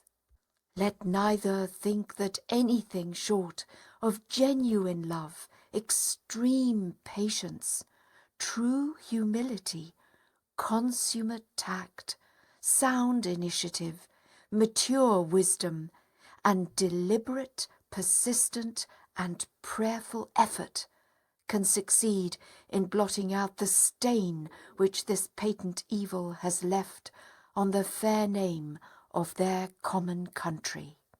Let them rather believe and be firmly convinced that on their mutual understanding, their amity and sustained cooperation must depend more than on any other force or organization operating outside the circle of their faith, the deflection of that dangerous course so greatly feared by Abdu'l-Baha, and the materialization of the hopes he cherished for their joint contribution to the fulfillment of that country's glorious destiny.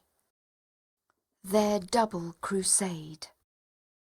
Dearly beloved friends, a rectitude of conduct which in all its manifestations offers a striking contrast to the deceitfulness and corruption that characterize the political life of the nation and of the parties and factions that compose it. A holiness and chastity that are diametrically opposed to the moral laxity and licentiousness which defile the character of a not inconsiderable proportion of its citizens. An interracial fellowship completely purged from the curse of racial prejudice which stigmatizes the vast majority of its people. These are the weapons which the American believers can and must wield in their double crusade.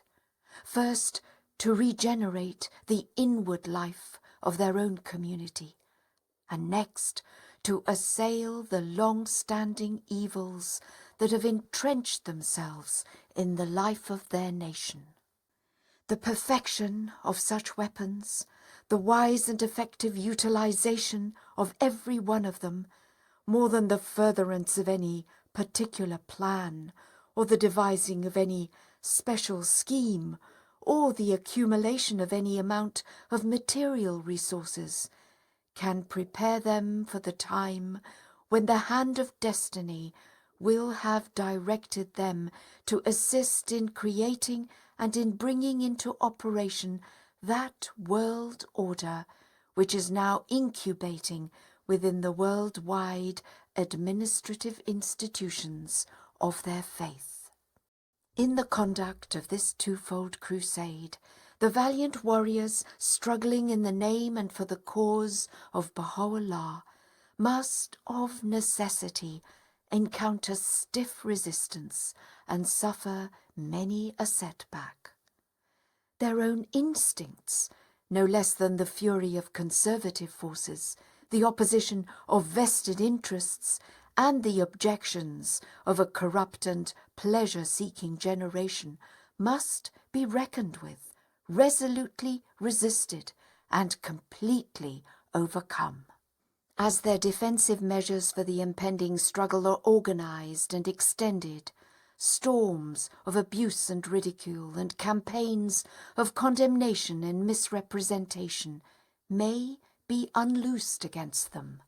Their faith, they may soon find, has been assaulted, their motives misconstrued, their aims defamed, their aspirations derided, their institutions scorned, their influence belittled, their authority undermined, and their cause at times deserted by a few who will either be incapable of appreciating the nature of their ideals or unwilling to bear the brunt of the mounting criticisms which such a contest is sure to involve.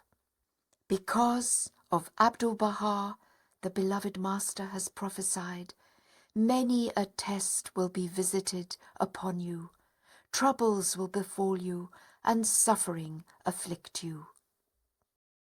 Let not, however, the invincible army of Baha'u'llah, who in the West and at one of its potential storm centers is to fight in his name and for his sake one of its fiercest and most glorious battles, be afraid of any criticism that might be directed against it.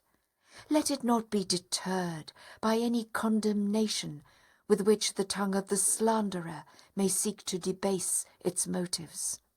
Let it not recoil before the threatening advance of the forces of fanaticism, of orthodoxy, of corruption, and of prejudice that may be leagued against it.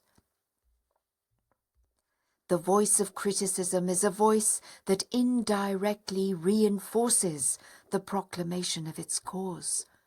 Unpopularity but serves to throw into greater relief the contrast between it and its adversaries, while ostracism is itself the magnetic power that must eventually win over to its camp the most vociferous and inveterate amongst its foes.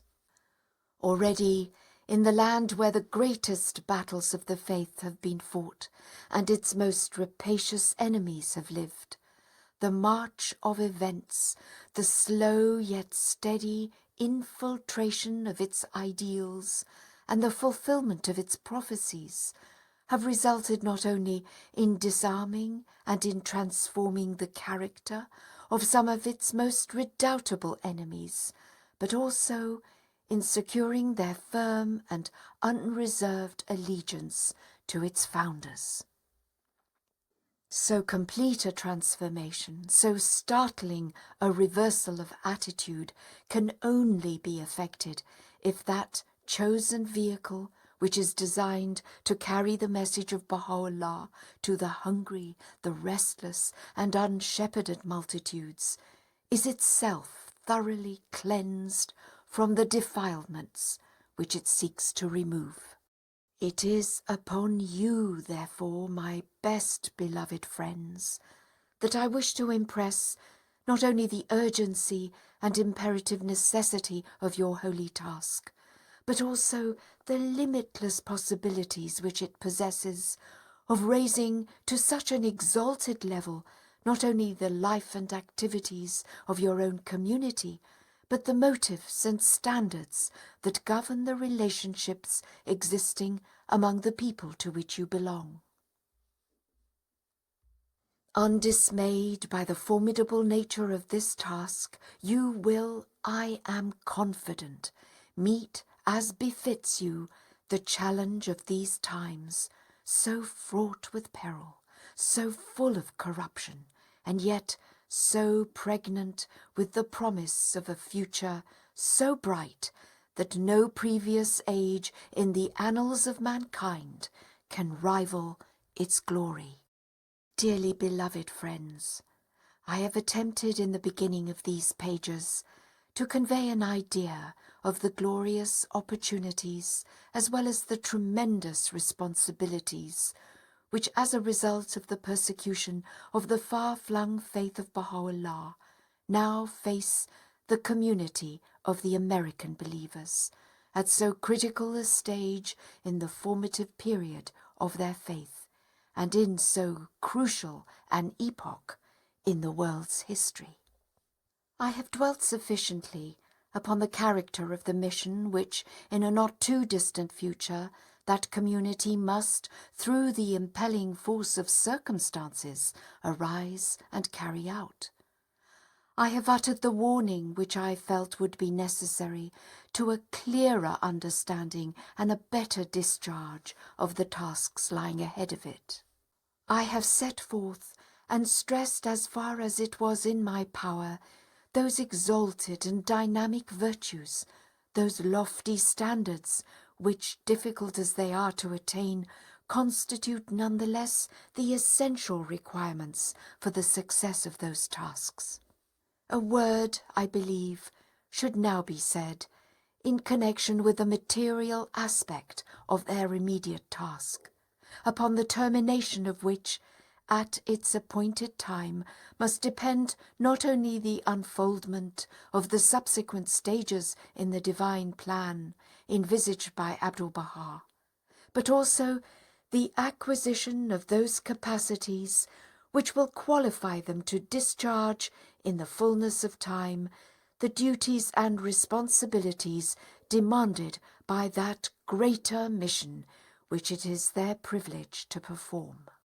The 7-year plan, with its twofold aspects of temple ornamentation and extension of teaching activity, embracing both the northern and southern American continents, is now well advanced into its 2nd year and offers to anyone who has observed its progress in recent months signs that are extremely heartening and which augur well for the attainment of its objectives within the allotted time. The successive steps designed to facilitate and covering the entire field of the work to be achieved in connection with the exterior ornamentation of the temple have for the most part been taken. The final phase, which is to mark the triumphant conclusion of a 30-year-old enterprise, has at long last been entered. The initial contract connected with the first and main story of that historic edifice has been signed. The fund associated with the beloved name of the greatest holy leaf has been launched. The uninterrupted continuation to its very end of so laudable an enterprise is now assured. The poignant memories of one whose heart so greatly rejoiced at the rearing of the superstructure of this sacred house will so energize the final exertions required to complete it, as to dissipate any doubt that may yet linger in any mind as to the capacity of its builders to worthily consummate their task. The teaching requirements. The teaching aspect of the plan must now be pondered. Its challenge must be met and its requirements studied, weighed, and fulfilled. Superb and irresistible as is the beauty of the first Mashar al-Askar of the West, majestic as are its dimensions, unique as is its architecture, and priceless as are the ideals and the aspirations which it symbolizes, it should be regarded at the present time as no more than an instrument for a more effective propagation of the cause and a wider diffusion of its teachings. In this respect, it should be viewed in the same light as the administrative institutions of the faith, which are designed as vehicles for the proper dissemination of its ideals, its tenets, and its verities. It is therefore to the teaching requirements of the 7-year plan that the community of the American believers must henceforth direct their careful and sustained attention. The entire community must as one man arise to fulfill them. To teach the cause of God, to proclaim its truths, to defend its interests, to demonstrate, by words as well as by deeds, its indispensability, its potency and universality, should at no time be regarded as the exclusive concern or sole privilege of Bahá'í administrative institutions, be they assemblies or committees. All must participate, however humble their origin, however limited their experience, however restricted their means, however deficient their education, however pressing their cares and preoccupations, however unfavourable the environment in which they live. God, Baha'u'llah himself has unmistakably revealed, hath prescribed unto every one the duty of teaching his cause. Say, he further has written, teach ye the cause of God, O people of Baha, for God hath prescribed unto every one the duty of proclaiming his message, and regardeth it as the most meritorious of all deeds. A high and exalted position in the ranks of the community, conferring as it does on its holder certain privileges and prerogatives, no doubt invests him with a responsibility that he cannot honourably shirk in his duty to teach and promote the faith of God. It may at times, though not invariably, create greater opportunities and furnish better facilities to spread the knowledge of that faith and to win supporters to its institutions. It does not, however, under any circumstances, necessarily carry with it the power of exercising greater influence on the minds and hearts of those to whom that faith is presented. How often, and the early history of the faith in the land of its birth offers many a striking testimony, have the lowliest adherents of the faith, unschooled and utterly inexperienced, and with no standing whatever, and in some cases devoid of intelligence, been capable of winning victories for their cause, before which the most brilliant achievements of the learned, the wise, and the experienced have paled. Peter, Abdu'l-Baha has testified, according to the history of the Church, was also incapable of keeping count of the days of the week. Whenever he decided to go fishing, he would tie up his weekly food into 7 parcels, and every day he would eat one of them, and when he had reached the 7th, he would know that the Sabbath had arrived, and thereupon would observe it. If the Son of Man was capable of infusing into apparently so crude and helpless an instrument such potency as to cause, in the words of Baha'u'llah, the mysteries of wisdom and of utterance to flow out of his mouth, and to exalt him above the rest of his disciples, and render him fit to become his successor and the founder of his church, how much more can the Father, who is Baha'u'llah, empower the most puny and insignificant among his followers to achieve for the execution of his purpose such wonders as would dwarf the mightiest achievements of even the first apostle of Jesus Christ. The Bab, Abdul-Baha moreover has written, hath said, should a tiny ant desire in this day to be possessed of such power as to be able to unravel the abstrusest and most bewildering passages of the Quran, its wish will no doubt be fulfilled, inasmuch as the mystery of eternal might vibrates within the innermost being of all created things. If so helpless a creature can be endowed with so subtle a capacity, how much more efficacious must be the power released through the liberal effusions of the grace of Baha'u'llah. The field is indeed so immense, the period so critical, the cause so great, the workers so few, the time so short, the privilege so priceless, that no follower of the faith of Baha'u'llah worthy to bear his name can afford a moment's hesitation. That God-born force, irresistible in its sweeping power, incalculable in its potency, unpredictable in its course, mysterious in its workings, and awe-inspiring in its manifestations. A force which, as the Bab has written, vibrates within the innermost being of all created things, and which, according to Baha'u'llah, has, through its vibrating influence, upset the equilibrium of the world and revolutionized its ordered life.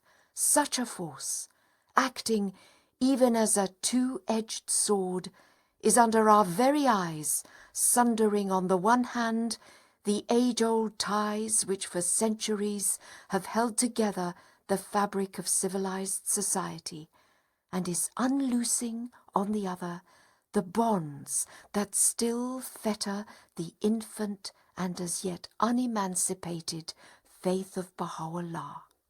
The undreamt of opportunities offered through the operation of this force, the American believers must now rise and fully and courageously exploit them. The holy realities of the concourse on high, writes Abdul-Baha, yearn in this day, in the most exalted paradise, to return unto this world, so that they may be aided to render some service to the threshold of the Abha beauty, and arise to demonstrate their servitude to his sacred threshold. A world dimmed by the steadily dying out light of religion, heaving with the explosive forces of a blind and triumphant nationalism, scorched with the fires of pitiless persecution, whether racial or religious, deluded by the false theories and doctrines that threaten to supplant the worship of God and the sanctification of his laws, enervated by a rampant and brutal materialism, disintegrating through the corrosive influence of moral and spiritual decadence, and enmeshed in the coils of economic anarchy and strife. Such is the spectacle presented to men's eyes as a result of the sweeping changes which this revolutionizing force, as yet in the initial stage of its operation, is now producing in the life of the entire planet. So sad and moving a spectacle, bewildering as it must be to every observer unaware of the purposes, the prophecies, and promises of Baha'u'llah, far from casting dismay into the hearts of his followers or paralyzing their efforts, cannot but deepen their faith and excite their enthusiastic eagerness to arise and display in the vast field traced for them by the pen of Abdu'l-Baha their capacity to play their part in the work of universal redemption proclaimed by Baha'u'llah. Every instrument in the administrative machinery which in the course of several years they have so laboriously erected must be fully utilized and subordinated to the end for which it was created. The temple, that proud embodiment of so rare a spirit of self-sacrifice, must likewise be made to play its part and contribute its share to the teaching campaign designed to embrace the entire Western Hemisphere. The opportunities which the turmoil of the present age presents, with all the sorrows which it evokes, the fears which it excites, the disillusionment which it produces, the perplexities which it creates, the indignation which it arouses, the revolt which it provokes, the grievances it engenders, the spirit of restless search which it awakens, must, in like manner, be exploited for the purpose of spreading far and wide the knowledge of the redemptive power of the faith of Baha'u'llah, and for enlisting fresh recruits in the ever-swelling army of his followers. So precious an opportunity, so rare a conjunction of favourable circumstances, may never again recur. Now is the time, the appointed time, for the American believers, the vanguard of the hosts of the Most Great Name, to proclaim through the agencies and channels of a specially designed administrative order their capacity and readiness to rescue a fallen and sore-tried generation that has rebelled against its God and ignored his warnings, and to offer it that complete security which only the strongholds of their faith can provide. The teaching campaign, inaugurated throughout the states of the North American Republic and the Dominion of Canada, acquires therefore an importance and is invested with an urgency that cannot be overestimated. Launched on its course through the creative energies released by the will of Abdu'l-Baha, and sweeping across the Western Hemisphere through the propelling force which it is generating, it must, I feel, be carried out in conformity with certain principles designed to ensure its efficient conduct and to hasten the attainment of its objective. Those who participate in such a campaign, whether in an organizing capacity or as workers to whose care the execution of the task itself has been committed, must, as an essential preliminary to the discharge of their duties, thoroughly familiarize themselves with the various aspects of the history and teachings of their faith.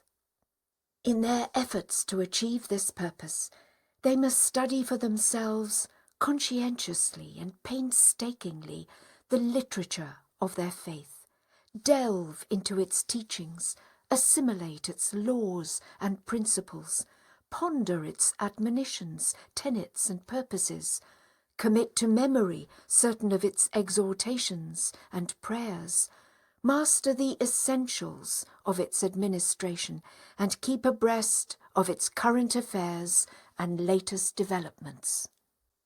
They must strive to obtain from sources that are authoritative and unbiased a sound knowledge of the history and tenets of Islam, the source and background of their faith, and approach reverently and with a mind purged from preconceived ideas the study of the Quran, which, apart from the sacred scriptures of the Bahá'í and Bahá'í revelations, constitutes the only book which can be regarded as an absolutely authenticated repository of the Word of God.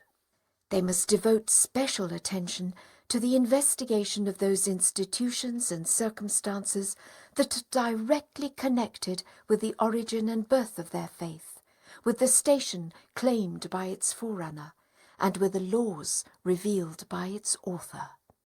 Having acquired in their essentials these prerequisites of success in the teaching field, they must, whenever they contemplate undertaking any specific mission in the countries of Latin America, endeavour, whenever feasible, to acquire a certain proficiency in the languages spoken by the inhabitants of those countries, and a knowledge of their customs, habits, and outlook.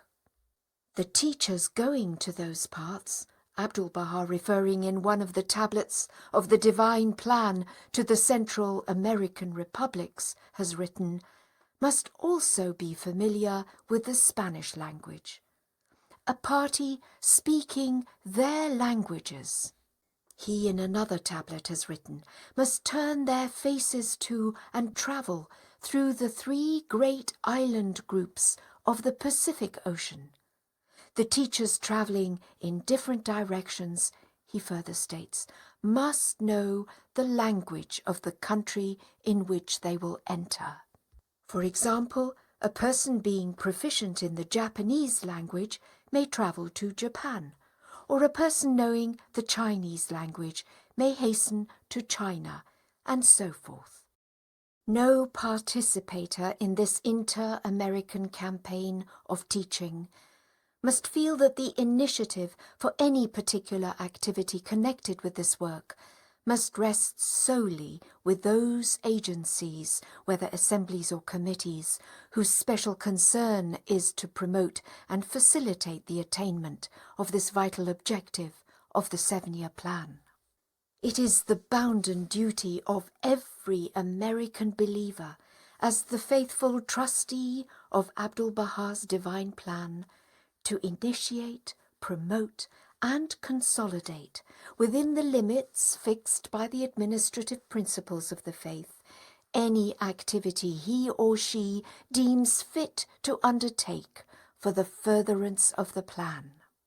Neither the threatening world situation, nor any consideration of lack of material resources, of mental equipment, of knowledge, or of experience, desirable as they are, should deter any prospective pioneer teacher from arising independently and from setting in motion the forces which Abdu'l-Bahá has repeatedly assured us will, once released, attract even as a magnet the promised and infallible aid of Baha'u'llah. Let him not wait for any directions or expect any special encouragement from the elected representatives of his community, nor be deterred by any obstacles which his relatives or fellow citizens may be inclined to place in his path, nor mind the censure of his critics or enemies. Be unrestrained as the wind, is Baha'u'llah's counsel to every would-be teacher of his cause, while carrying the message of him who hath caused the dawn of divine guidance to break. Consider how the wind, faithful to that which God hath ordained, bloweth upon all regions of the earth, be they inhabited or desolate. Neither the sight of desolation nor the evidences of prosperity can either pain or please it. it bloweth in every direction as bidden by its Creator. And when he determineth to leave his home for the sake of the cause of his Lord, Baha'u'llah, in another passage referring to such a teacher, has revealed, let him put his whole trust in God as the best provision for his journey, and array himself with the robe of virtue. If he be kindled with the fire of his love, if he foregoeth all created things, the words he uttereth shall set on fire them that hear him. Having on his own initiative, and undaunted by any hindrances with which either friend or foe may unwittingly or deliberately obstruct his path, resolved to arise and respond to the call of teaching, let him carefully consider every avenue of approach which he might utilize in his personal attempts to capture the attention, maintain the interest, and deepen the faith of those whom he seeks to bring into the fold of his faith.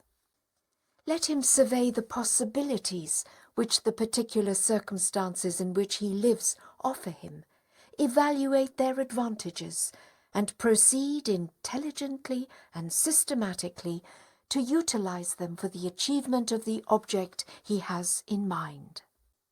Let him also attempt to devise such methods as association with clubs, exhibitions and societies, lectures on subjects akin to the teachings and ideals of his cause, such as temperance, morality, social welfare, religious and racial tolerance, economic cooperation, Islam and comparative religion, or participation in social, cultural, humanitarian, charitable, and educational organizations and enterprises, which, while safeguarding the integrity of his faith, will open up to him a multitude of ways and means whereby he can enlist successively the sympathy, the support, and ultimately the allegiance of those with whom he comes in contact.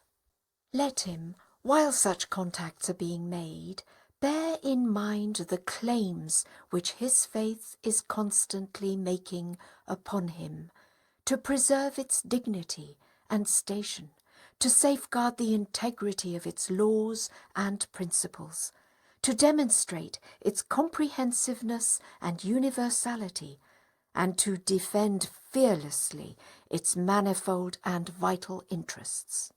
Let him consider the degree of his hearer's receptivity, and decide for himself the suitability of either the direct or indirect method of teaching, whereby he can impress upon the seeker the vital importance of the divine message, and persuade him to throw in his lot with those who have already embraced it.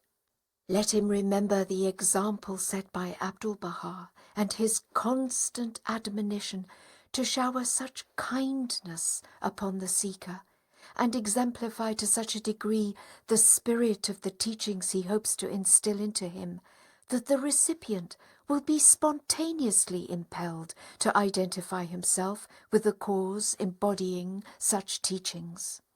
Let him refrain at the outset from insisting on such laws and observances as might impose too severe a strain on the seeker's newly awakened faith, and endeavour to nurse him patiently, tactfully, and yet determinedly into full maturity, and aid him to proclaim his unqualified acceptance of whatever has been ordained by Baha'u'llah.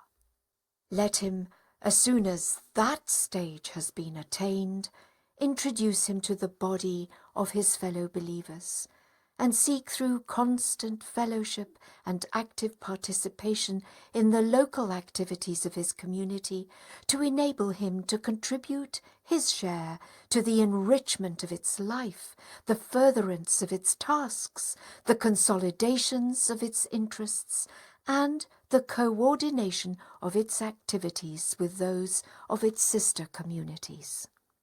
Let him not be content until he has infused into his spiritual child so deep a longing as to impel him to arise independently in his turn and devote his energies to the quickening of other souls and the upholding of the laws and principles laid down by his newly adopted faith.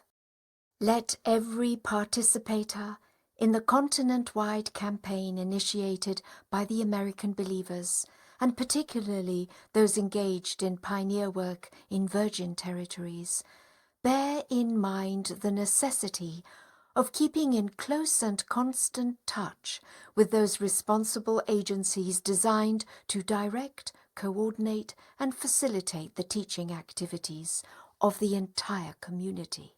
Whether it be the body of their elected national representatives or its chief auxiliary institution, the National Teaching Committee, or its subsidiary organs, the regional teaching committees, or the local spiritual assemblies and their respective teaching committees, they who labour for the spread of the cause of Baha'u'llah should, through constant interchange of ideas, through letters, circulars, reports, bulletins, and other means of communication with these established instruments designed for the propagation of the faith, ensure the smooth and speedy functioning of the teaching machinery of their administrative order. Confusion, delay, duplication of efforts, dissipation of energy will thereby be completely avoided, and the mighty flood of the grace of Baha'u'llah, flowing abundantly and without the least obstruction through these essential channels, will so inundate the hearts and souls of men as to enable them to bring forth the harvest repeatedly predicted by Abdu'l-Baha. Upon every participator in this concerted effort, unprecedented in the annals of the American Bahá'í community, rests the spiritual obligation to make of the mandate of teaching, so vitally binding upon all, the all-pervading concern of his life. In his daily activities and contacts, in all his journeys, whether for business or otherwise, on his holidays and outings, and on any mission he may be called upon to undertake, every bearer of the message of Baha'u'llah should consider it not only an obligation but a privilege to scatter far and wide the seeds of his faith, and to rest content in the abiding knowledge that whatever be the immediate response to that message, and however inadequate the vehicle that conveyed it, the power of its author will, as he sees fit, enable those seeds to germinate, and in circumstances which no one can foresee, enrich the harvest which the labour of his followers will gather. If he be member of any spiritual assembly, let him encourage his assembly to consecrate a certain part of its time at each of its sessions to the earnest and prayerful consideration of such ways and means as may foster the campaign of teaching, or may furnish whatever resources are available for its progress, extension, and consolidation. If he attends his summer school, and everyone without exception is urged to take advantage of attending it, let him consider such an occasion as a welcome and precious opportunity so to enrich, through lectures, study, and discussion, his knowledge of the fundamentals of his faith, as to be able to transmit with greater confidence and effectiveness the message that has been entrusted to his care. Let him, moreover, seek whenever feasible, through inter-community visits, to stimulate the zeal for teaching and to demonstrate to outsiders the zest and alertness of the promoters of his cause and the organic unity of its institutions. Let anyone who feels the urge among the participators in this crusade which embraces all the races, all the republics, classes, and denominations of the entire Western Hemisphere, arise and, circumstances permitting, direct in particular the attention and win eventually the unqualified adherence of the Negro, the Indian, the Eskimo, and Jewish races to his faith. No more laudable and meritorious service can be rendered the cause of God at the present hour than a successful effort to enhance the diversity of the members of the American Baha'i community by swelling the ranks of the faith through the enrollment of the members of these races. A blending of these highly differentiated elements of the human race, harmoniously interwoven into the fabric of an all-embracing Baha'i fraternity, and assimilated through the dynamic processes of a divinely appointed administrative order, and contributing each its share to the enrichment and glory of Baha'i community life, is surely an achievement the contemplation of which must warm and thrill every Baha'i heart. Consider the flowers of a garden, Abdu'l-Baha has written.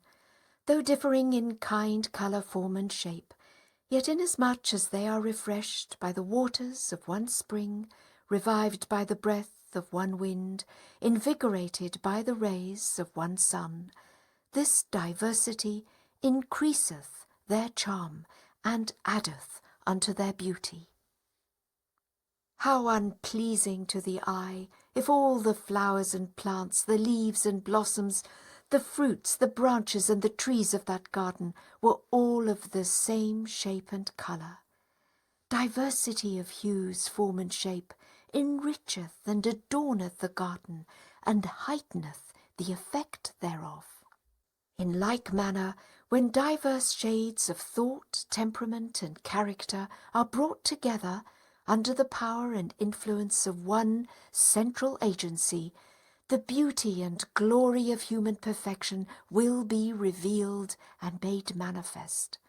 Naught but the celestial potency of the Word of God, which ruleth and transcendeth the realities of all things, is capable of harmonizing the divergent thoughts, sentiments, ideas, and convictions of the children of men.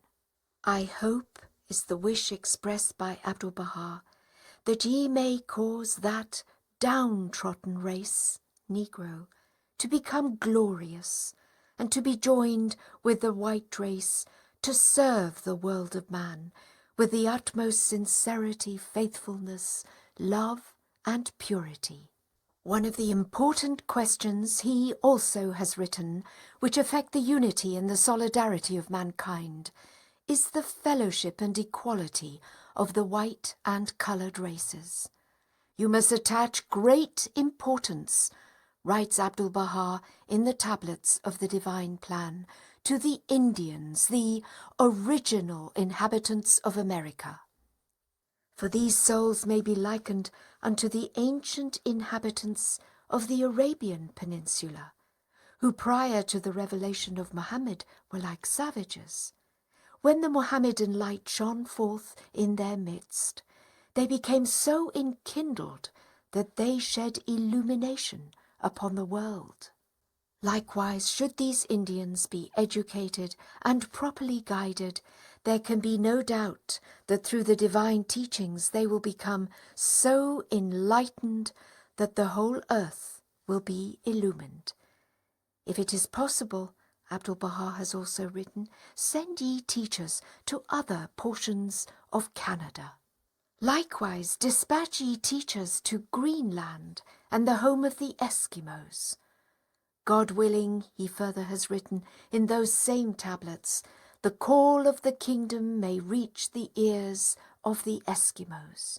Should you display an effort so that the fragrances of God may be diffused among the Eskimos, its effect will be very great and far-reaching. Praise be to God, writes Abdu'l-Baha, that whatsoever hath been announced in the blessed tablets unto the Israelites, and the things explicitly written in the letters of Abdu'l-Baha, are all being fulfilled. Some have come to pass, others will be revealed in the future. The ancient beauty hath in his sacred tablets explicitly written that the day of their abasement is over. His bounty will overshadow them, and this race will day by day progress and be delivered from its age-long obscurity and degradation. Let those who are holding administrative positions, in their capacity as members of either the National Spiritual Assembly or of the national, the regional, or local teaching committees, continually bear in mind the vital and urgent necessity of ensuring, within as short a time as possible, the formation in the few remaining states of the North American Republic and the provinces of the Dominion of Canada of groups, however small and rudimentary, and of providing every facility within their power to enable these newly formed nuclei to evolve swiftly and along sound lines into properly functioning, self-sufficient and recognized assemblies. To the laying of such foundations, the erection of such outposts, a work admittedly arduous yet sorely needed and highly inspiring, the individual members of the American Baha'i community must lend their unstinted, continual and enthusiastic support.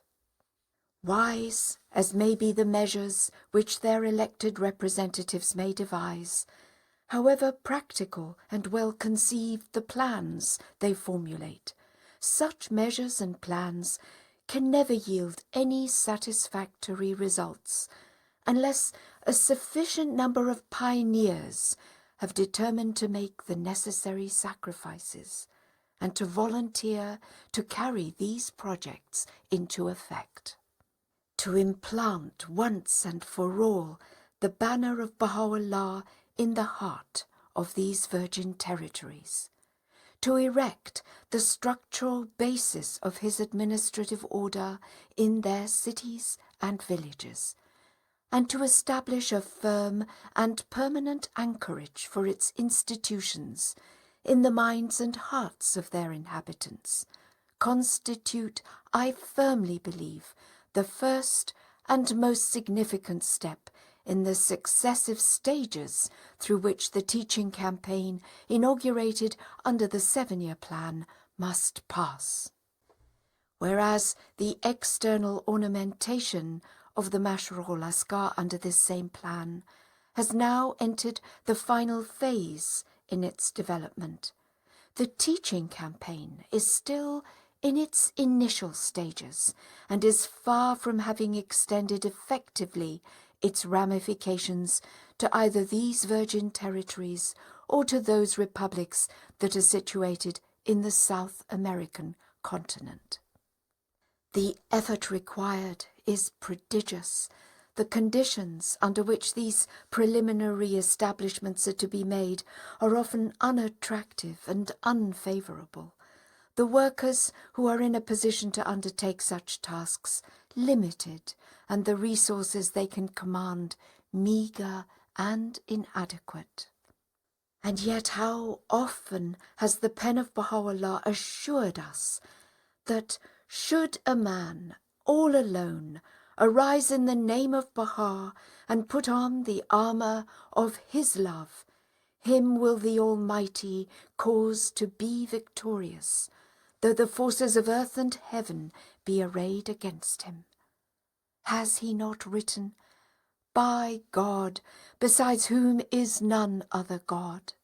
Should any one arise for the triumph of our cause, him will God render victorious, though tens of thousands of enemies be leagued against him.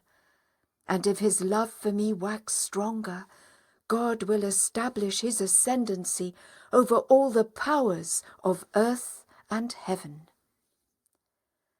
Consider the work of former generations, Abdu'l-Baha has written. During the lifetime of Jesus Christ, the believing firm souls were few and numbered, but the heavenly blessings descended so plentifully that in a number of years countless souls entered beneath the shadow of the gospel. God has said in the Quran, "One grain will bring forth 7 sheaves, and every sheaf shall contain 100 grains." In other words, 1 grain will become 700, and if God so wills, he will double these also. It has often happened that one blessed soul has become the cause of the guidance of a nation. Now, we must not consider our ability and capacity. Nay, rather, we must fix our gaze upon the favours and bounties of God in these days, who has made of the drop a sea and of the atom a sun. Let those who resolve to be the first to hoist the standard of such a cause under such conditions and in such territories nourish their souls with the sustaining power of these words, and putting on the armour of his love, a love which must wax stronger as they persevere in their lonesome task, arise to adorn with the tale of their deeds the most brilliant pages ever written in their country's spiritual history. Although Abdu'l-Baha in the Tablets of the Divine Plan has written, "In most of the states and cities of the United States, praise be to God, his fragrances are diffused, and souls unnumbered are turning their faces and advancing toward the kingdom of God. Yet, in some of the states, the standard of unity is not yet upraised as it should be, nor are the mysteries of the holy books, such as the Bible, the Gospel, and the Quran, unravelled.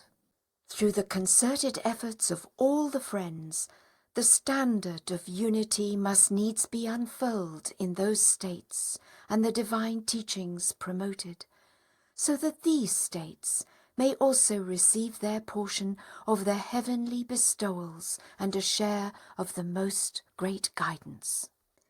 The future of the Dominion of Canada," he in another tablet of the Divine Plan has asserted, "is very great, and the events connected with it infinitely glorious. The eye of God's loving kindness will be turned towards it, and it shall become the manifestation of the favours of the All-Glorious." Again I repeat, he in that same tablet reaffirms his previous statement that the future of Canada, whether from a material or a spiritual standpoint, is very great. The awakening of Latin America. No sooner is this initial step taken, involving as it does the formation of at least one nucleus in each of these virgin states and provinces in the North American continent, then the machinery for a tremendous intensification of Bahá'í concerted effort must be set in motion, the purpose of which should be the reinforcement of the noble exertions which only a few isolated believers are now making for the awakening of the nations of Latin America to the call of Baha'u'llah. Not until this second phase of the teaching campaign under the 7-year plan has been entered can the campaign be regarded as fully launched, or the plan itself as having attained the most decisive stage in its evolution. So powerful will be the effusions of divine grace that will be poured forth upon a valiant community that has already in the administrative sphere erected in all the glory of its exterior ornamentation its chief edifice, and in the teaching field raised aloft in every state and province in the North American continent the banner of its faith, so great will be these effusions that its members will find themselves overpowered by the evidences of their regenerative power. The Inter-America Committee must at such a stage, nay, even before it is entered, rise to the level of its opportunities and display a vigour, a consecration and enterprise as will be commensurate with the responsibilities it has shouldered. It should not for a moment be forgotten that Central and Southern America embrace no less than 20 independent nations, constituting approximately 1/3 of the entire number of the world's sovereign states, and are destined to play an increasingly important part in the shaping of the world's future destiny.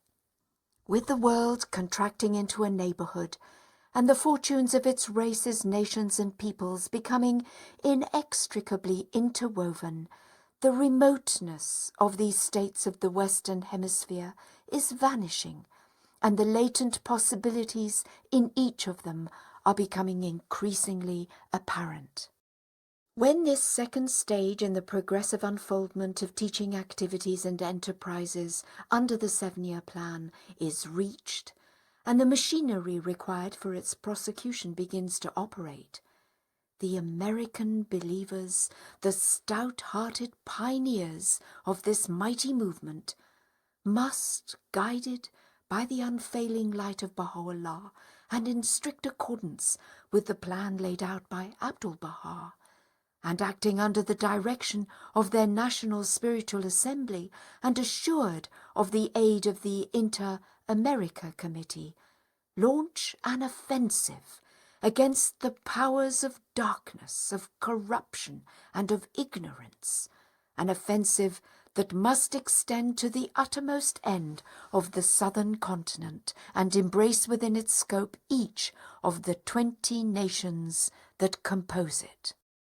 Let some at this very moment gird up the loins of their endeavour, flee their native towns, cities and states, forsake their country, and putting their whole trust in God as the best provision for their journey, set their faces and direct their steps towards those distant climes, those virgin fields, those unsurrendered cities, and bend their energies to capture the citadels of men's hearts, hearts which, as Baha'u'llah has written, the hosts of revelation and of utterance can subdue. Let them not tarry until such time as their fellow labourers will have passed the first stage in their campaign of teaching, but let them rather, from this very hour, arise to usher in the opening phase of what will come to be regarded as one of the most glorious chapters in the international history of their faith. Let them, at the very outset, teach their own selves, that their speech may attract the hearts of their hearers. Let them regard the triumph of their faith as their supreme objective. Let them not consider the largeness or smallness of the receptacle that carries the measure of grace that God poureth forth in this age. Let them disencumber themselves of all attachment to this world and the vanities thereof, and with that spirit of detachment which Abdu'l-Baha exemplified and wished them to emulate, bring these diversified peoples and countries to the remembrance of God and his supreme manifestation. Let his love be a storehouse of treasure for their souls, on the day when every pillar shall tremble, when the very skins of men shall creep, when all eyes shall stare up with terror.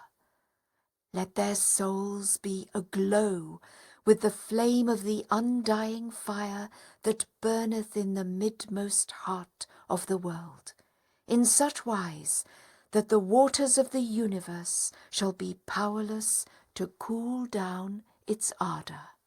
Let them be unrestrained as the wind, which neither the sight of desolation nor the evidences of prosperity can either pain or please. Let them unloose their tongues and proclaim unceasingly his cause. Let them proclaim that which the most great Spirit will inspire them to utter in the service of the cause of their Lord. Let them beware lest they contend with anyone, nay, strive to make him aware of the truth with kindly manner and most convincing exhortation. Let them, wholly, for the sake of God, proclaim his message, and with that same spirit accept whatever response their words may evoke in their hearers. Let them not for one moment forget that the faithful Spirit shall strengthen them through its power, and that a company of his chosen angels shall go forth with them, as bidden by him who is the Almighty, the All-Wise.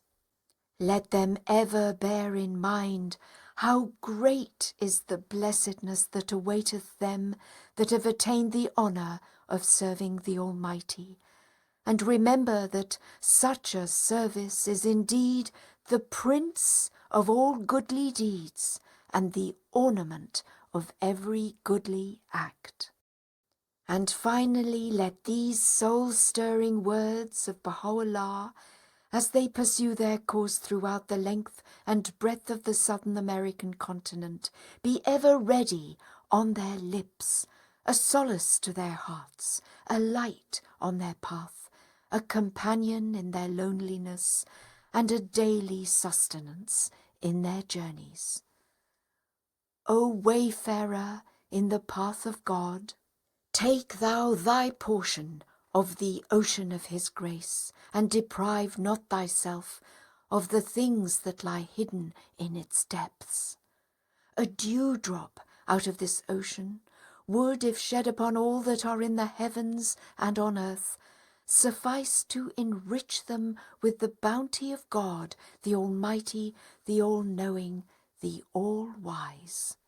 With the hands of renunciation draw forth from its life-giving waters, and sprinkle therewith all created things, that they may be cleansed from all man-made limitations, and may approach the mighty seat of God, this hallowed and resplendent spot. Be not grieved if thou performest it thyself alone. Let God be all sufficient for thee. Proclaim the cause of thy Lord unto all who are in the heavens and on the earth. Should any man respond to thy call, lay bare before him the pearls of the wisdom of the Lord thy God, which his Spirit hath sent down upon thee, and be thou of them that truly believe. And should any one reject thy offer, turn thou away from him, and put thy trust and confidence in the Lord of all worlds. By the righteousness of God, whoso openeth his lips in this day and maketh mention of the name of his Lord, the hosts of divine inspiration shall descend upon him from the heaven of my name, the All-Knowing, the All-Wise. On him shall also descend the concourse on high, each bearing aloft a chalice of pure light. Thus hath it been foreordained in the realm of God's revelation by the behest of him who is the all-glorious, the most powerful. Let these words of Abdul-Baha, gleaned from the tablets of the divine plan, ring likewise in their ears as they go forth, assured and unafraid, on his mission. O ye apostles of Baha'u'llah, may my life be sacrificed for you. Behold the portals which Baha'u'llah hath opened before you. Consider how exalted and lofty is the station you are destined to attain, how unique the favours with which you have been endowed. My thoughts are turned towards you, and my heart leaps within me at your mention. Could ye know how my soul gloweth with your love, so great a happiness would flood your hearts as to cause you to become enamoured with each other. The full measure of your success is as yet unrevealed, its significance still unapprehended. Ere long ye will with your own eyes witness how brilliantly every one of you, even as a shining star, will radiate in the firmament of your country the light of divine guidance, and will bestow upon its people the glory of an everlasting life. I fervently hope that in the near future the whole earth may be stirred and shaken by the results of your achievements. The Almighty will no doubt grant you the help of His grace, will invest you with the tokens of His might, and will endue your souls with the sustaining power of His Holy Spirit. Be not concerned with the smallness of your numbers, neither be oppressed by the multitude of an unbelieving world. Exert yourselves. Your mission is unspeakably glorious. Should success crown your enterprise, America will assuredly evolve into a centre from which waves of spiritual power will emanate, and the throne of the kingdom of God will in the plenitude of its majesty and glory be firmly established. It should be remembered that the carrying out of the 7-year plan involves, insofar as the teaching work is concerned, no more than the formation of at least one centre in each of the Central and South American republics. The 100th anniversary of the birth of the faith of Baha'u'llah should witness, if the plan already launched is to meet with success, the laying in each of these countries of a foundation, however rudimentary, on which the rising generation of the American believers may, in the opening years of the 2nd century of the Bahá'í era, be able to build. Theirs will be the task, in the course of successive decades, to extend and reinforce those foundations, and to supply the necessary guidance, assistance, and encouragement that will enable the widely scattered groups of believers in those countries to establish independent and properly constituted local assemblies, and thereby erect the framework of the administrative order of their faith. The erection of such a framework is primarily the responsibility of those whom the community of the North American believers have converted to the divine message. It is a task which must involve, apart from the immediate obligation of enabling every group to evolve into a local assembly, the setting up of the entire machinery of the administrative order, in conformity with the spiritual and administrative principles governing the life and activities of every established Bahá'í community throughout the world. No departure from these cardinal and clearly enunciated principles, embodied and preserved in Bahá'í national and local constitutions common to all Bahá'í communities, can under any circumstances be tolerated.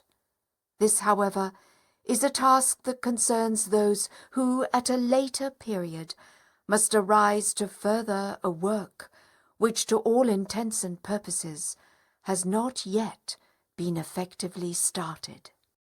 The necessary foundation.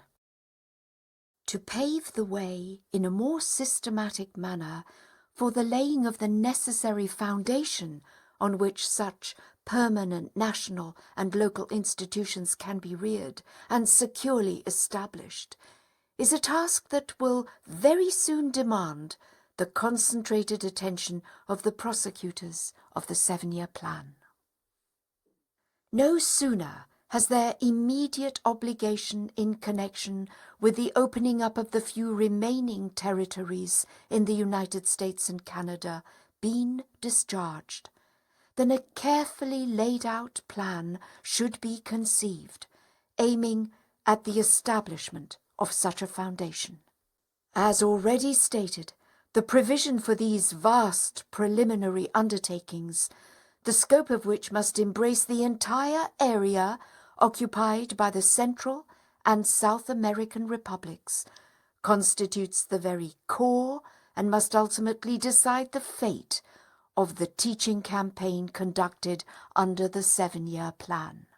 Upon this campaign must depend not only the effectual discharge of the solemn obligations undertaken in connection with the present plan, but also the progressive unfoldment of the subsequent stages essential to the realization of Abdu'l-Bahá's vision of the part the American believers are to play in the worldwide propagation of their cause.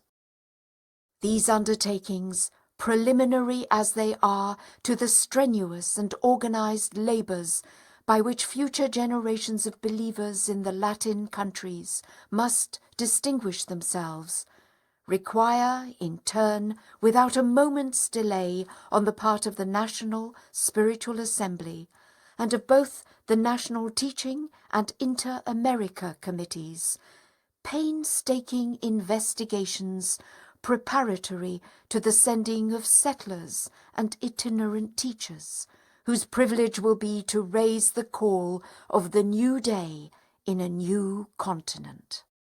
I can only, in my desire to be of some service to those who are to assume such tremendous responsibilities and to suffer such self-denial, attempt to offer a few helpful suggestions which I trust will facilitate the accomplishment of the great work to be achieved in the very near future.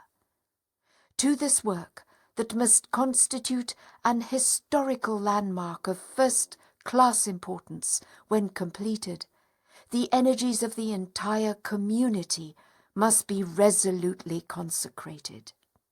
The number of Bahá'í teachers, be they settlers or travellers, must be substantially increased.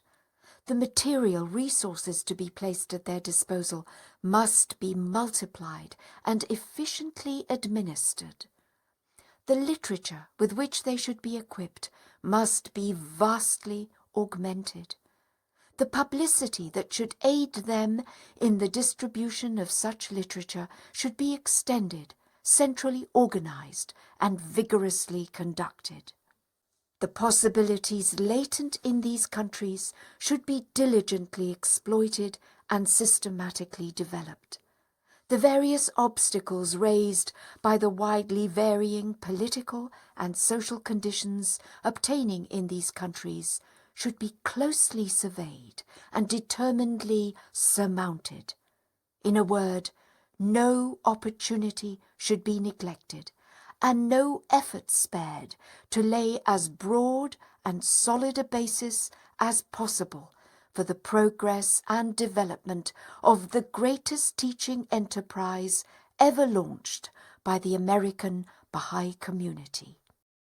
The careful translation of such important Bahá'í writings as are related to the history, the teachings, or the administrative order of the faith, and their wide and systematic dissemination in vast quantities and throughout as many of these republics as possible, and in languages that are most suitable and needed, would appear to be the chief and most urgent measure to be taken simultaneously with the arrival of the pioneer workers in those fields.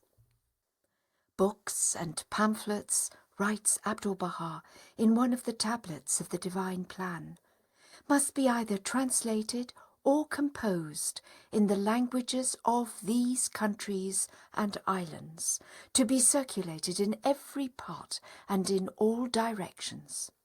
In countries where no objections can be raised by the civil authorities or any influential circles, this measure should be reinforced by the publication in various organs of the press of carefully worded articles and letters designed to impress upon the general public certain features of the stirring history of the faith and the range and character of its teachings. Every labourer in those fields, whether as travelling teacher or settler, should, I feel, make it his chief and constant concern to mix in a friendly manner with all sections of the population, irrespective of class, creed, nationality, or colour, to familiarise himself with their ideas, tastes, and habits, to study the approach best suited to them, to concentrate patiently and tactfully on a few who have shown marked capacity and receptivity, and to endeavour with extreme kindness to implant such love, zeal, and devotion in their hearts as to enable them to become in turn self-sufficient and independent promoters of the faith in their respective localities.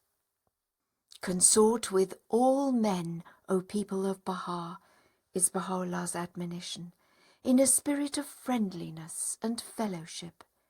If ye be aware of a certain truth, if ye possess a jewel of which others are deprived, share it with them in a language of utmost kindliness and goodwill. If it be accepted, if it fulfill its purpose, your object is attained. If anyone should refuse it, leave him unto himself, and beseech God to guide him. Beware lest ye deal unkindly with him. A kindly tongue is the lodestone of the hearts of men. It is the bread of the spirit. It clotheth the words with meaning. It is the fountain of the light of wisdom and understanding. An effort, moreover, can and should be made, not only by representative Bahá'í bodies, but also by prospective teachers, as well as by other individual believers deprived of the privilege of visiting those shores or of settling on that continent, to seize every opportunity that presents itself, to make the acquaintance and awaken the genuine interest of such people who are either citizens of these countries or are in a way connected with them, whatever be their interests or profession. Through the kindness shown them, or any literature which may be given them, or any connection which they may establish with them, the American believers can thereby sow such seeds in their hearts as might in future circumstances germinate and yield the most unexpected results. Care, however, should at all times be exercised, lest, in their eagerness to further the international interests of the faith, they frustrate their purpose and turn away through any act that might be misconstrued as an attempt to proselytize and bring undue pressure upon them, those whom they wish to win over to their cause. Appeal for pioneers.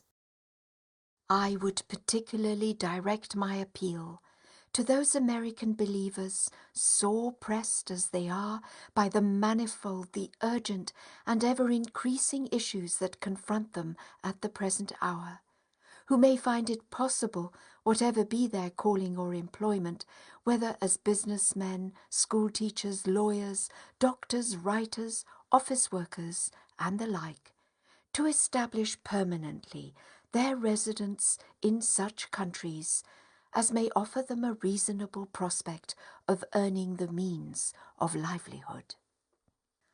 They will by their action be relieving the continually increasing pressure on their teaching fund, which in view of its restricted dimensions must provide when not otherwise available, the travelling and other expenses to be incurred in connection with the development of this vast undertaking.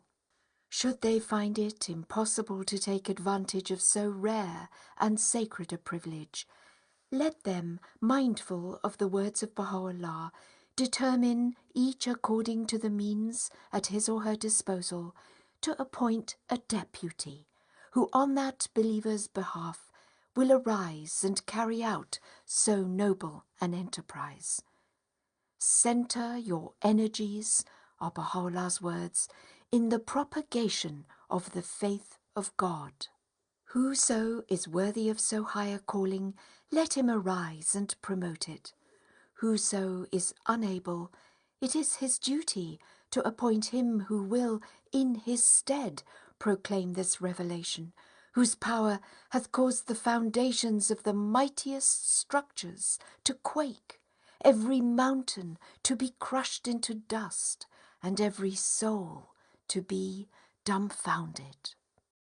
As to those who have been able to leave their homes and country, and to serve in those regions, whether temporarily or permanently, a special duty, which must continually be borne in mind, devolves upon them.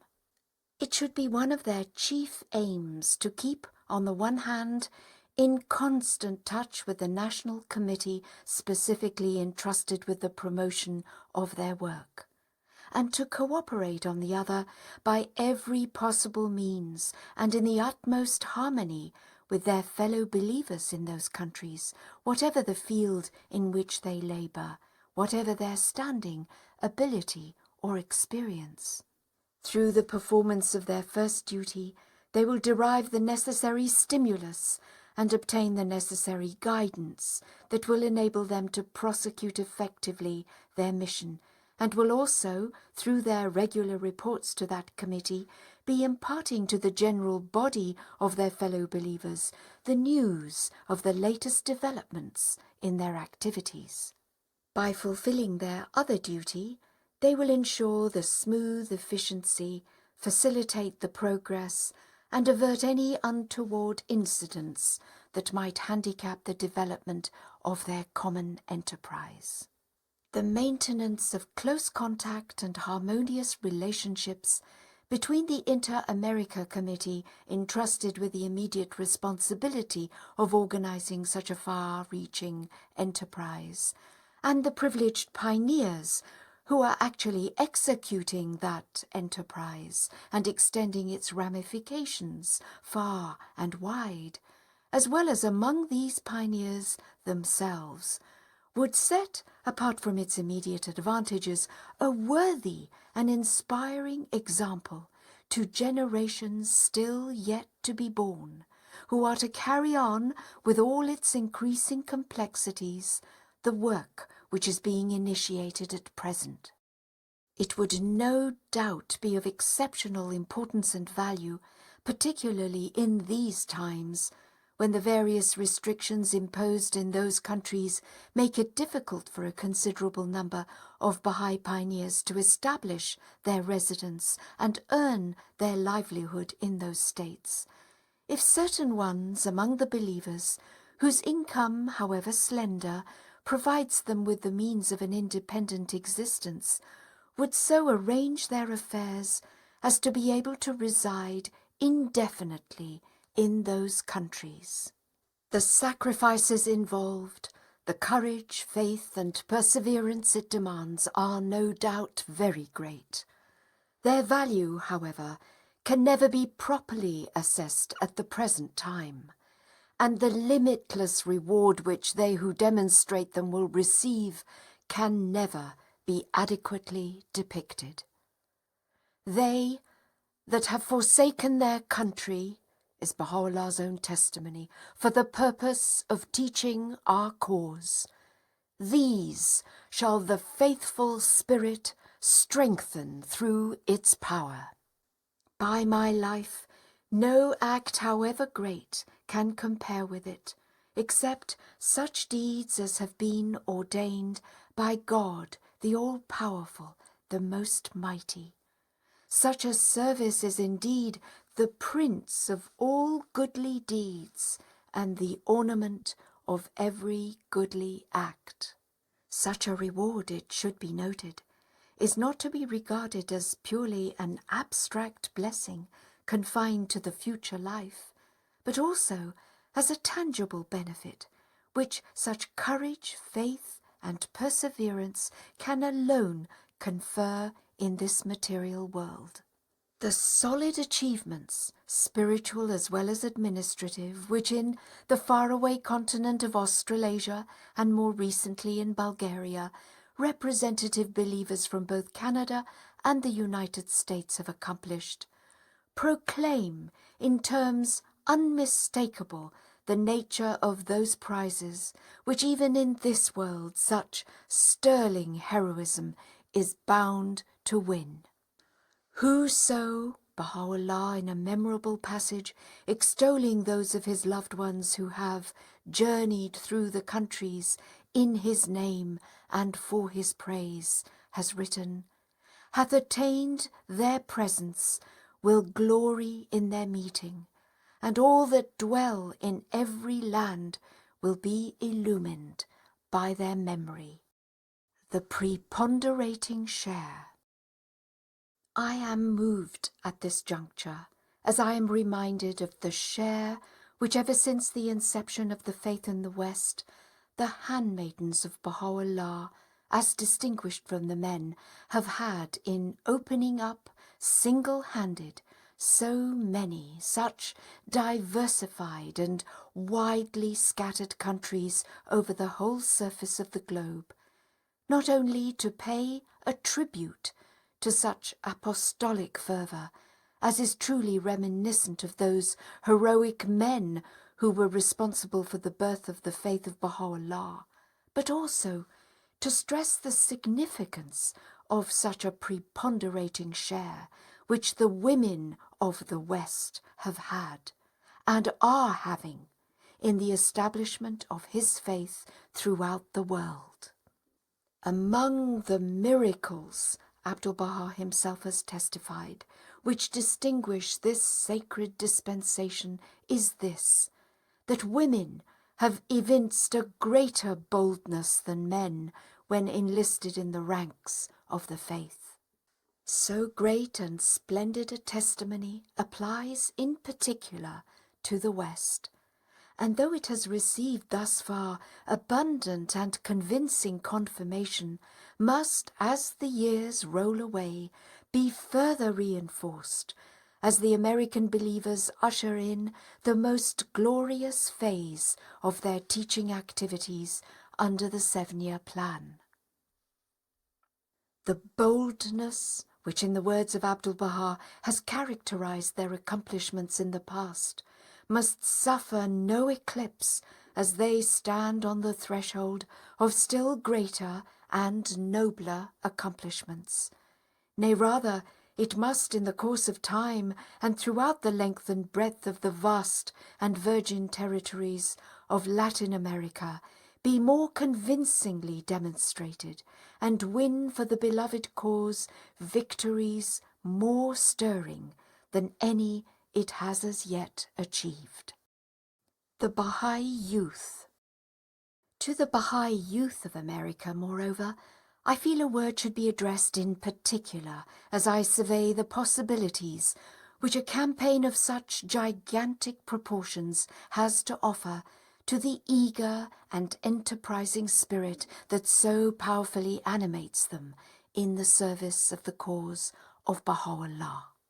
Though lacking in experience and faced with insufficient resources, yet the adventurous spirit which they possess, and the vigour, the alertness and optimism they have thus far so consistently shown, qualify them to play an active part in arousing the interest and in securing the allegiance of their fellow youth in those countries. No greater demonstration can be given to the peoples of both continents of the youthful vitality and the vibrant power animating the life and the institutions of the nascent faith of Baha'u'llah than an intelligent, persistent and effective participation of the Baha'i youth, of every race, nationality and class, in both the teaching and administrative spheres of Baha'i activity.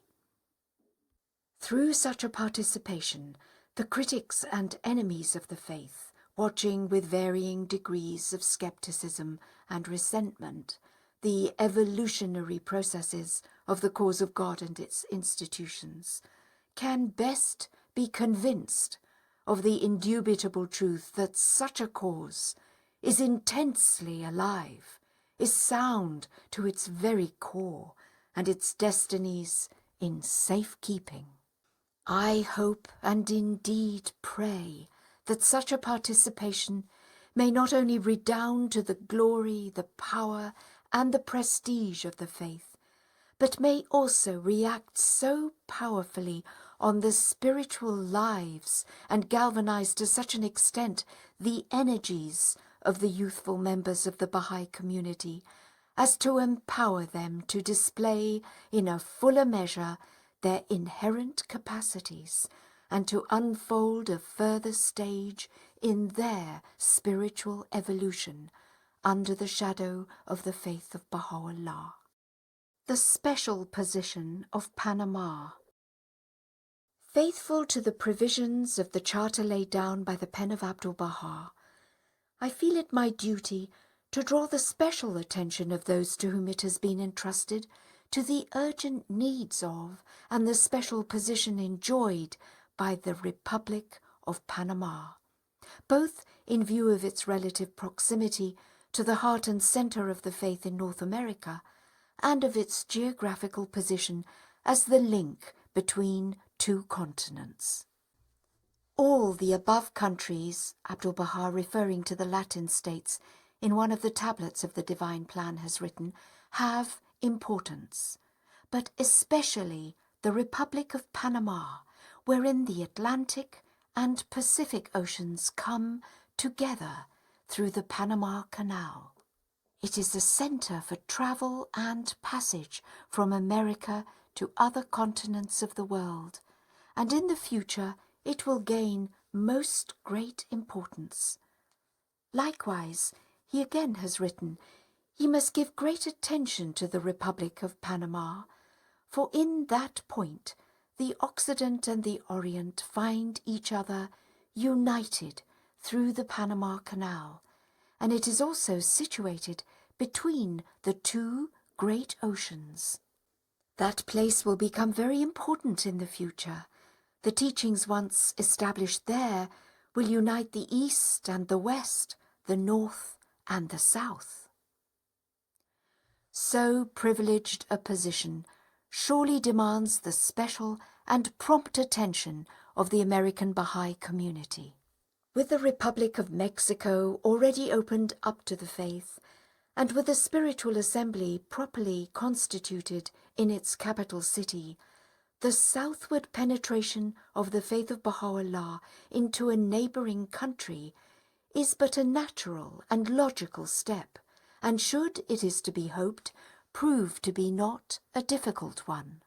No efforts should be spared, and no sacrifice be deemed too great to establish, even though it be a very small group in a republic occupying both spiritually and geographically so strategic a position. A group which, in view of the potency with which the words of Abdu'l-Baha have already endowed it, cannot but draw to itself, as soon as it is formed, the outpouring grace of the Abha kingdom, and evolve with such marvellous swiftness as to excite the wonder and the admiration of even those who have already witnessed such stirring evidences of the force and power of the faith of Baha'u'llah. Preference no doubt should be given by all would-be pioneers, as well as by the members of the Inter-America Committee, to the spiritual needs of this privileged republic, though every effort should at the same time be exerted to introduce the faith, however tentatively, to the republics of Guatemala, Honduras, El Salvador, Nicaragua, and Costa Rica, which would link it in an unbroken chain with its mother assemblies in the North American continent. Obstacles, however formidable, should be surmounted. The resources of the Baha'i treasury should be liberally expended on its behalf, and the ablest and most precious exertions should be consecrated to the cause of its awakening. The erection of yet another outpost of the faith in its heart will constitute, I firmly believe, a landmark in the history of the formative period of the faith of Baha'u'llah in the New World. It will create limitless opportunities, galvanize the efforts and reinvigorate the life of those who will have accomplished this feat, and infuse immense courage and boundless joy into the hearts of the isolated groups and individuals in the neighboring and distant republics, and exert intangible yet powerful spiritual influences on the life and future development of its people. An inscrutable wisdom, an all-compelling will. Such, dearly beloved friends, is the vista that stretches before the eyes and challenges the resources of the American Baha'i community in these the concluding years of the first century of the Baha'i era. Such are the qualities and qualifications demanded of them for the proper discharge of their responsibilities and duties. Such are the requirements, the possibilities and the objectives of the plan that claims every ounce of their energy. Who knows but that these few remaining fast-fleeting years may not be pregnant with events of unimaginable magnitude, with ordeals more severe than any that humanity has as yet experienced, with conflicts more devastating than any which have preceded them. Dangers, however sinister, must at no time dim the radiance of their new-born faith. Strife and confusion, however bewildering, must never befog their vision. Tribulations, however afflictive, must never shatter their resolve. Denunciations, however clamorous, must never sap their loyalty. Upheavals, however cataclysmic, must never deflect their course. The present plan, embodying the budding hopes of a departed master, must be pursued, relentlessly pursued, whatever may befall them in the future, however distracting the crises that may agitate their country or the world.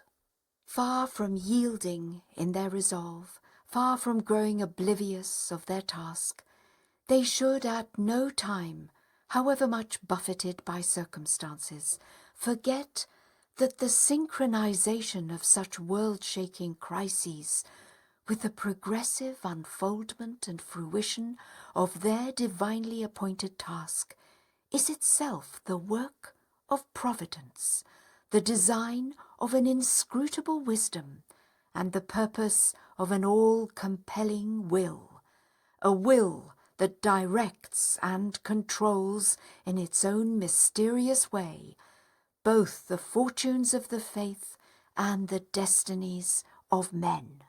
Such simultaneous processes of rise and of fall, of integration and of disintegration, of order and chaos, with their continuous and reciprocal reactions on each other, are but aspects of a greater plan, one and indivisible, whose source is God, whose author is Baha'u'llah, the theatre of whose operations is the entire planet, and whose ultimate objectives are the unity of the human race and the peace of all mankind. Reflections such as these should steel the resolve of the entire Baha'i community, should dissipate their forebodings and arouse them to rededicate themselves to every single provision of that divine charter whose outline has been delineated for them by the pen of Abdu'l-Baha. The 7-year plan, as already stated, is but the initial stage, a stepping stone to the unfoldment of the implications of this charter.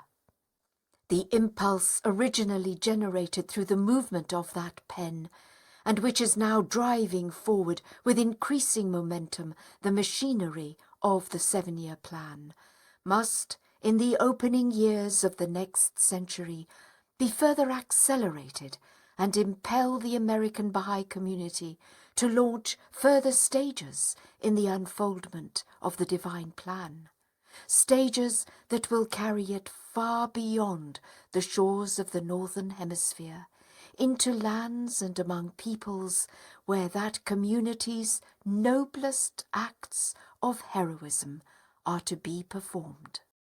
The advent of the kingdom.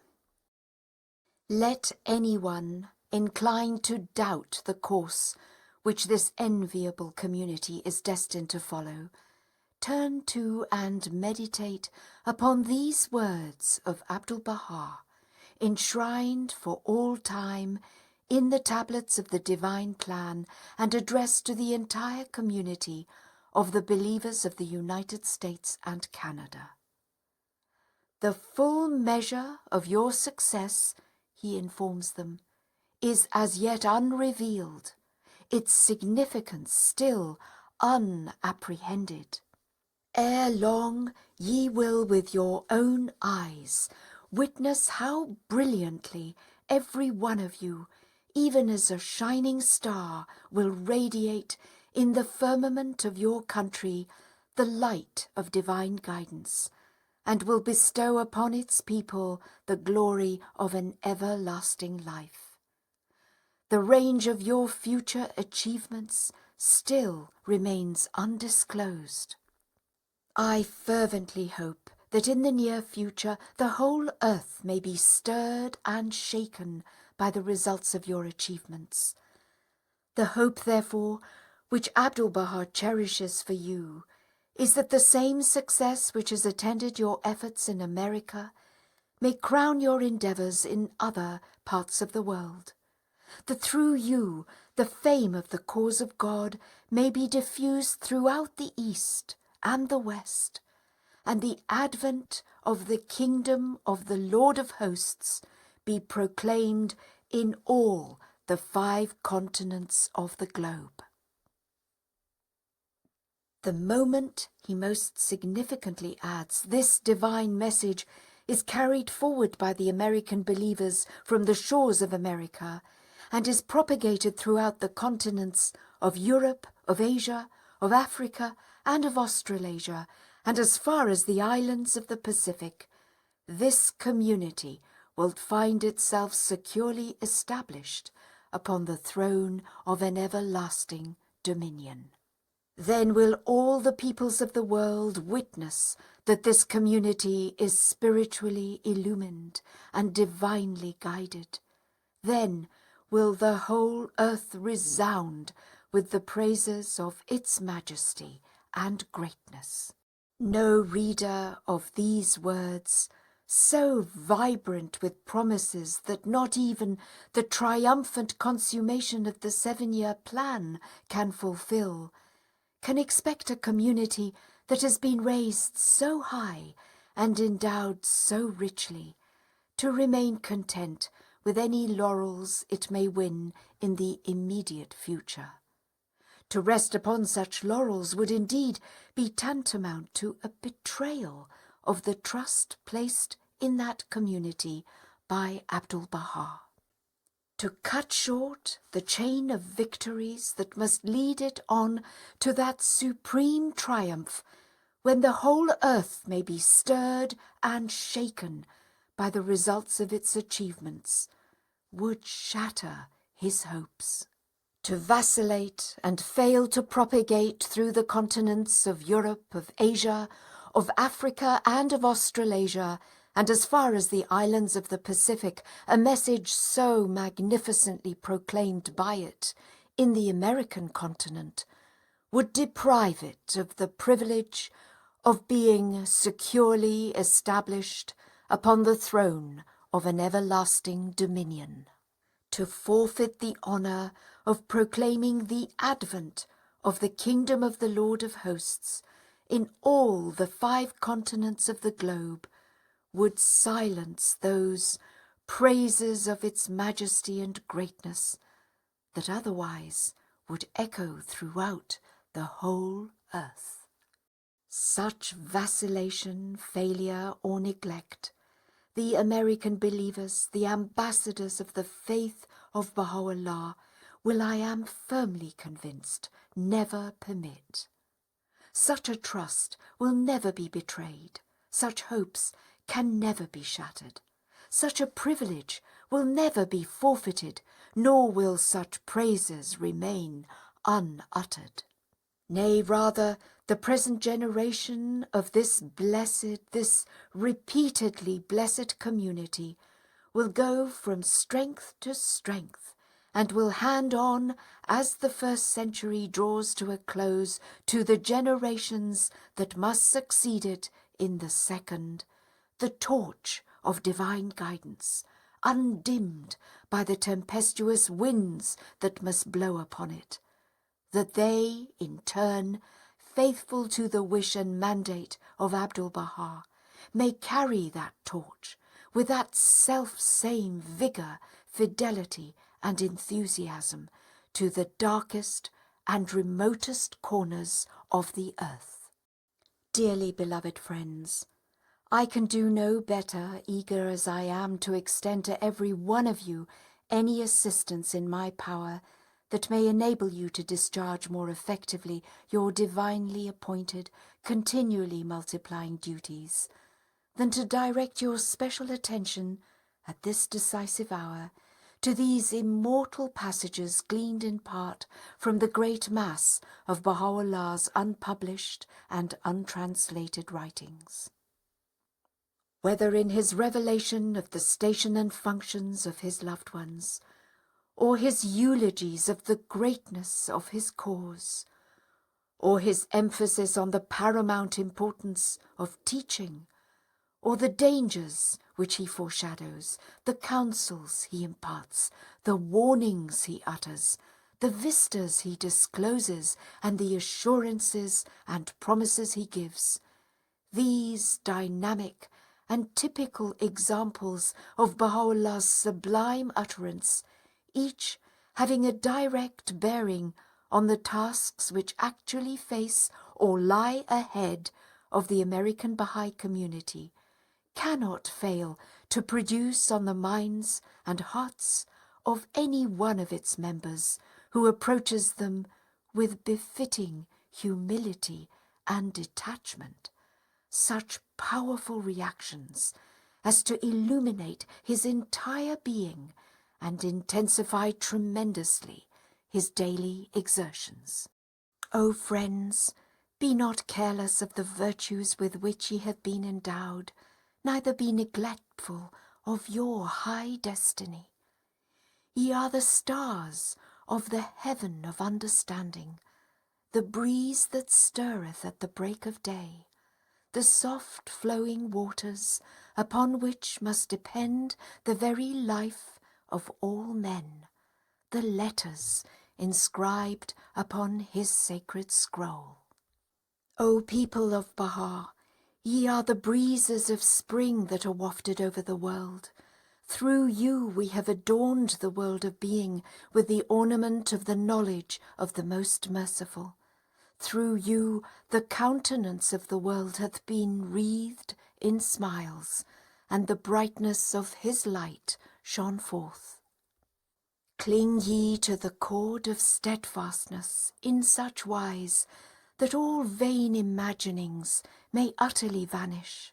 Speed ye forth from the horizon of power in the name of your Lord, the unconstrained, and announce unto his servants with wisdom and eloquence the tidings of this cause, whose splendour hath been shed upon the world of being.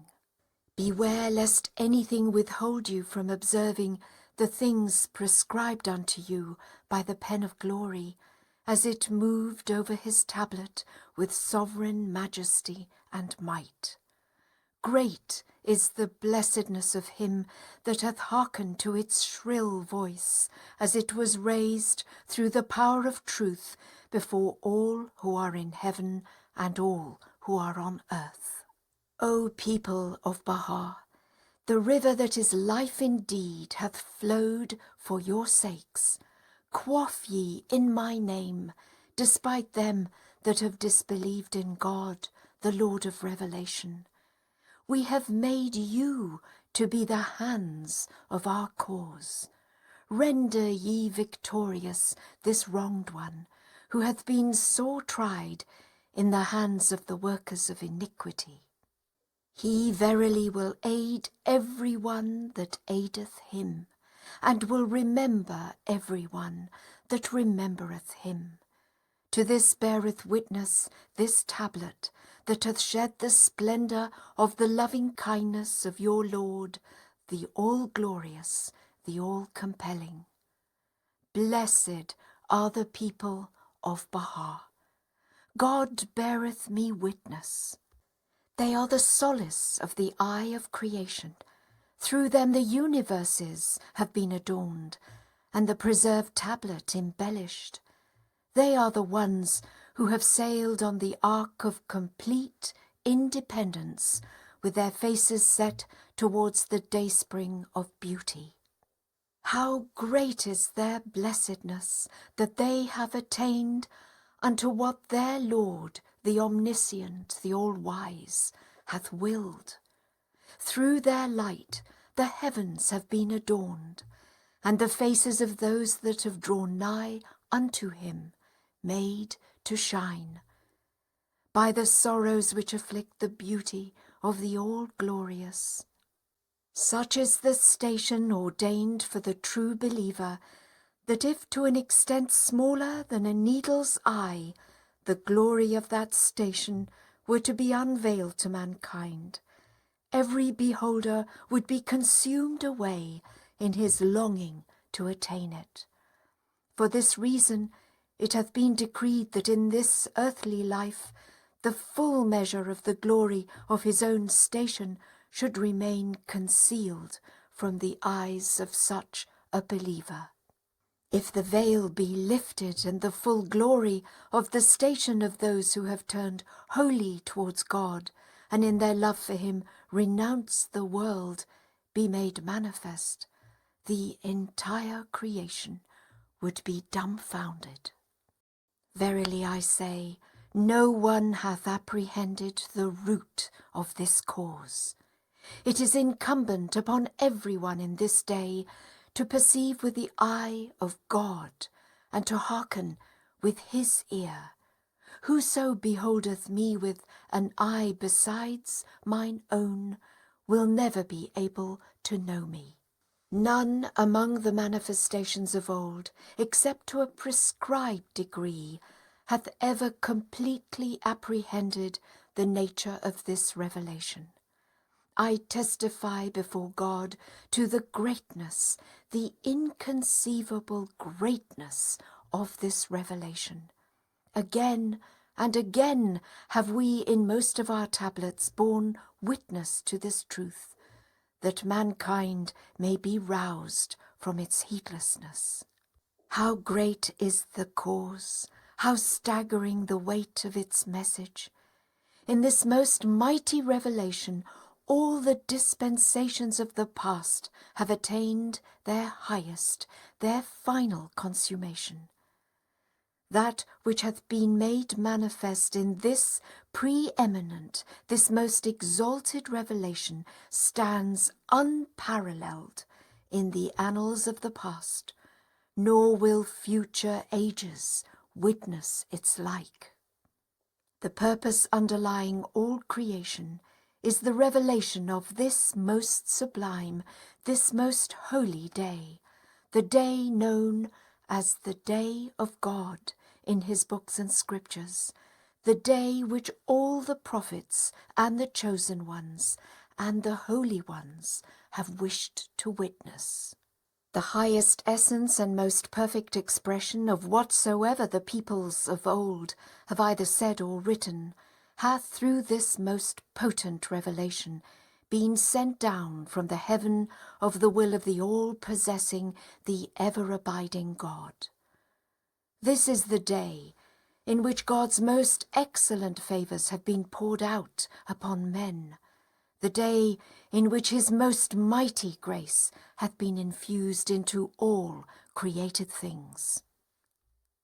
This is the day whereon the ocean of God's mercy hath been manifested unto men, the day in which the day-star of his loving kindness hath shed its radiance upon them, the day in which the clouds of his bountiful favour have overshadowed the whole of mankind. By the righteousness of mine own self, great, immeasurably great is this cause. Mighty, inconceivably mighty is this day. Every prophet hath announced the coming of this day, and every messenger hath groaned in his yearning for this revelation, a revelation which no sooner had it been revealed than all created things cried out, saying, The earth is God's, the most exalted, the most great. The day of the promise is come, and he who is the promised one loudly proclaimeth before all who are in heaven and all who are on earth, Verily there is none other God but he, the help in peril, the self-subsisting. I swear by God, that which hath been enshrined from eternity in the knowledge of God, the knower of the seen and unseen, is revealed. Happy is the eye that seeth, and the face that turneth towards the countenance of God, the Lord of all being. Great indeed is this day. The allusions made to it in all the sacred scriptures as the day of God attest its greatness. The soul of every prophet of God, of every divine messenger, hath thirsted for this wondrous day. All the divers kindreds of the earth have likewise yearned to attain it. This day a door is open wider than both heaven and earth. The eye of the mercy of him who is the desire of the worlds is turned towards all men. An act, however infinitesimal, is when viewed in the mirror of the knowledge of God, mightier than a mountain. Every drop proffered in his path is as the sea in that mirror. For this is the day which the one true God, glorified be he, hath announced in all his books unto his prophets and his messengers. This is a revelation unto which if a man shed for its sake one drop of blood, myriads of oceans will be his recompense. A fleeting moment in this day excelleth centuries of a bygone age. Neither sun nor moon hath witnessed a day such as this day. This is the day whereon the unseen world crieth out, Great is thy blessedness, O earth, for thou hast been made the footstool of thy God, and been chosen as the seat of his mighty throne. The world of being shineth in this day with a resplendency of this divine revelation. All created things extol its saving grace and sing its praises. The universe is wrapped in an ecstasy of joy and gladness. The scriptures of past dispensations celebrate the great jubilee that must needs greet this most great day of God. Well is it with him that hath lived to see this day, and hath recognized its station. This day a different sun hath arisen, and a different heaven hath been adorned with its stars and its planets. The world is another world, and the cause another cause. This is the day which past ages and centuries can never rival. Know this, and be not of the ignorant. This is the day whereon human ears have been privileged to hear what he who conversed with God, Moses, heard upon Sinai, what he who is the friend of God, Muhammad, heard when lifted up towards him, what he who is the Spirit of God, Jesus, heard as he ascended unto him, the help in peril, the self-subsisting. This day is God's day, and this cause his cause. Happy is he who hath renounced this world and clung to him who is the dayspring of God's revelation. This is the King of days, the day that hath seen the coming of the best beloved, he who through all eternity hath been acclaimed the desire of the world. This is the chief of all days and the King thereof. Great is the blessedness of him who hath attained, through the sweet savour of these days, unto everlasting life, and who with the most great steadfastness hath arisen to aid the cause of him who is the King of names. Such a man is as the eye to the body of mankind. Peerless is this day, for it is as the eye to past ages and centuries, and as a light unto the darkness of the times. This day is different from other days, and this cause different from other causes. Entreat ye the one true God, that he may deprive not the eyes of men from beholding his signs, nor their ears from hearkening unto the shrill voice of the pen of glory. These days are God's days, a moment of which ages and centuries can never rival. An atom in these days is as the sun, a drop as the ocean. One single breath, exhaled in the love of God and for his service, is written down by the pen of glory as a princely deed. Were the virtues of this day to be recounted, all would be thunderstruck, except those whom thy Lord hath exempted. By the righteousness of God, these are the days in which God hath proved the hearts of the entire company of his messengers and prophets, and beyond them those that stand guard over his sacred and inviolable sanctuary, the inmates of the celestial pavilion and dwellers of the tabernacle of glory. Should the greatness of this day be revealed in its fullness, every man would forsake a myriad lives in his longing to partake, though it be for one moment, of its great glory. How much more this world and its corruptible treasures. God the true one is my witness. This is the day whereon it is incumbent upon every one that seeth to behold, and every ear that hearkeneth to hear, and every heart that understandeth to perceive, and every tongue that speaketh to proclaim unto all who are in heaven and on earth this holy, this exalted, and all highest name. Say, O men, this is a matchless day. Matchless must likewise be the tongue that celebrateth the praise of the desire of all nations, and matchless the deed that aspireth to be acceptable in his sight. The whole human race hath longed for this day, that perchance it may fulfil that which well beseemeth its station, and is worthy of its destiny. Through the movement of our pen of glory, we have at the bidding of the omnipotent ordainer breathed a new life into every human frame, and instilled into every word a fresh potency. all created things proclaim the evidences of this worldwide regeneration. O people, I swear by the one true God. This is the ocean out of which all seas have proceeded, and with which every one of them will ultimately be united. From him all the suns have been generated, and unto him they will all return.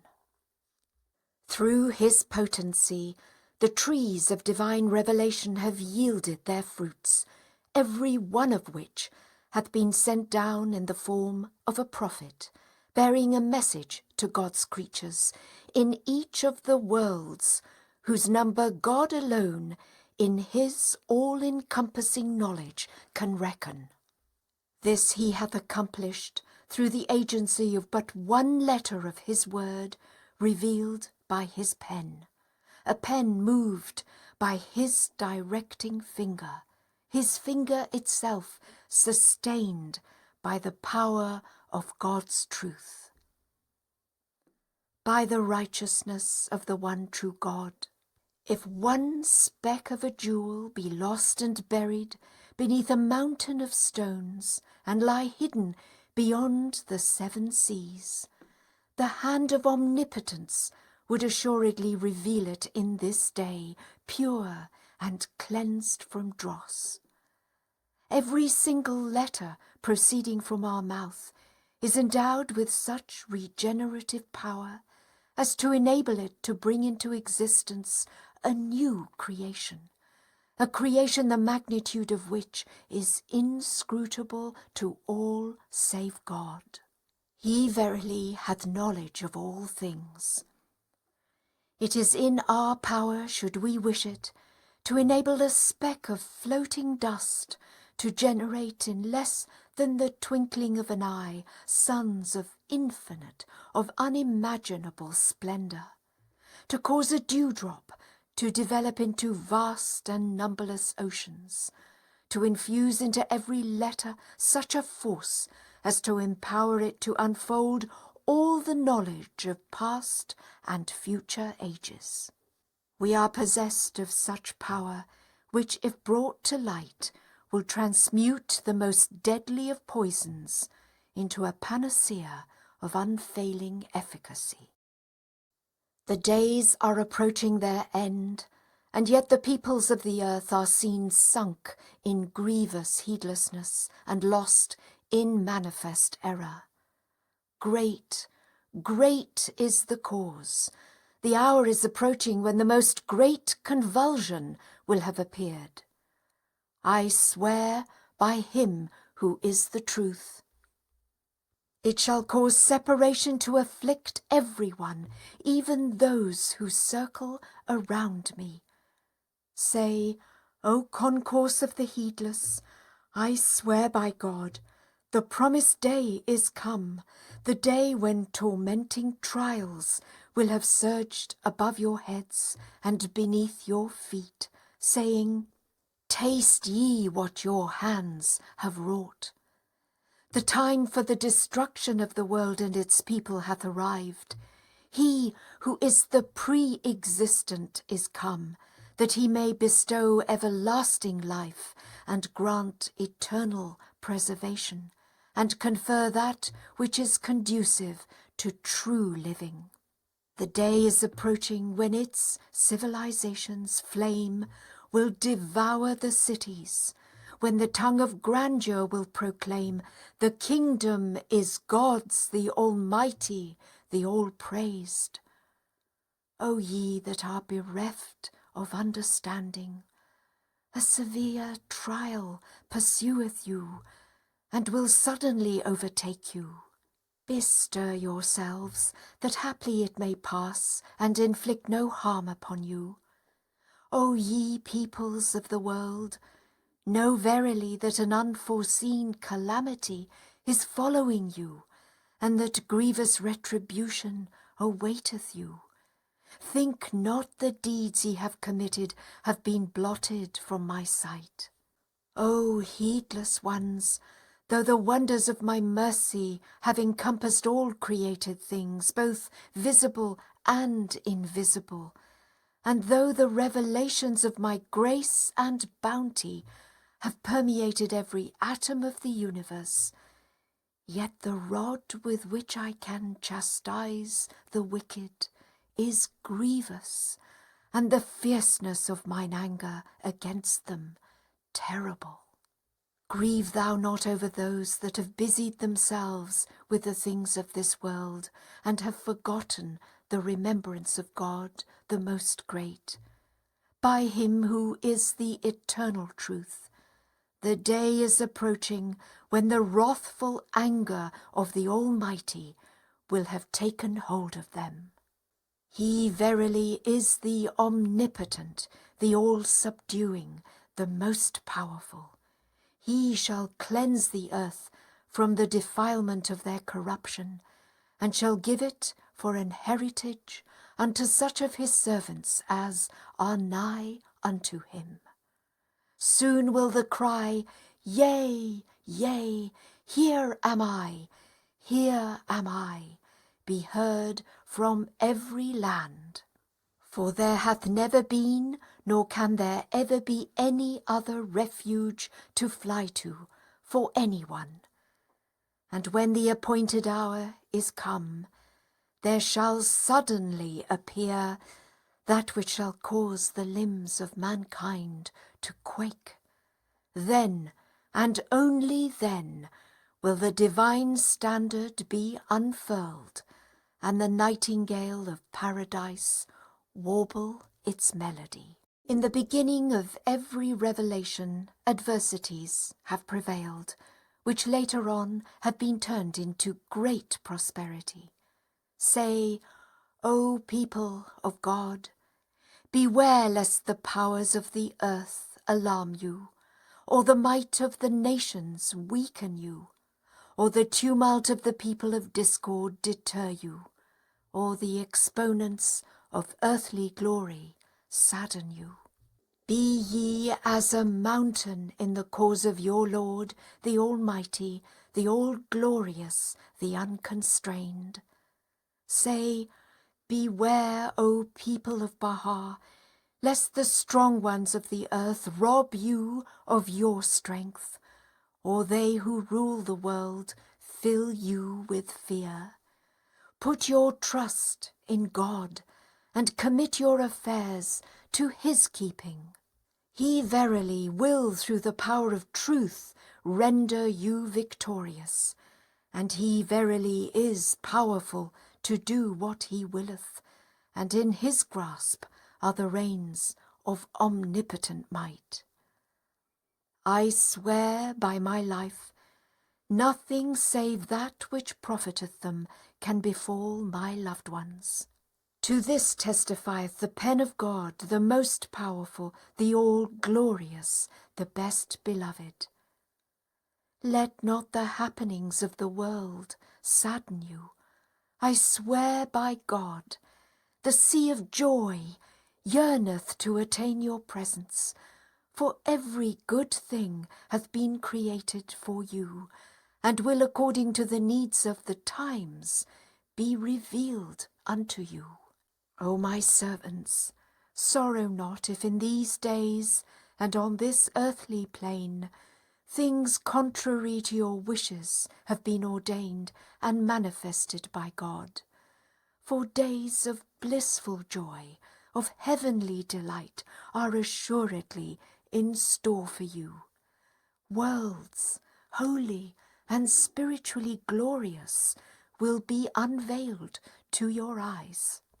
You are destined by him, in this world and hereafter, to partake of their benefits, to share in their joys, and to obtain a portion of their sustaining grace. To each and every one of them you will no doubt attain. This is the day in which to speak. It is incumbent upon the people of Bahá'í to strive with the utmost patience and forbearance to guide the peoples of the world to the most great horizon. every body calleth aloud for a soul. Heavenly souls must needs quicken with the breath of the word of God the dead bodies with a fresh spirit. Within every word a new spirit is hidden. Happy is the man that attaineth thereunto, and hath arisen to teach the cause of him who is the King of eternity. Say, O servants, the triumph of this cause hath depended, and will continue to depend, upon the appearance of holy souls, upon the showing forth of goodly deeds, and the revelation of words of consummate wisdom. Centre your energies in the propagation of the faith of God. Whoso is worthy of so high a calling, let him arise and promote it. Whoso is unable, it is his duty to appoint him who will, in his stead, proclaim this revelation, whose power hath caused the foundations of the mightiest structures to quake, every mountain to be crushed into dust, and every soul to be dumbfounded. Let your principal concern be to rescue the fallen from the slough of impending extinction, and to help him embrace the ancient faith of God. Your behaviour towards your neighbour should be such as to manifest clearly the signs of the one true God, for ye are the first among men to be recreated by his Spirit, the first to adore and bow the knee before him, the first to circle round his throne of glory.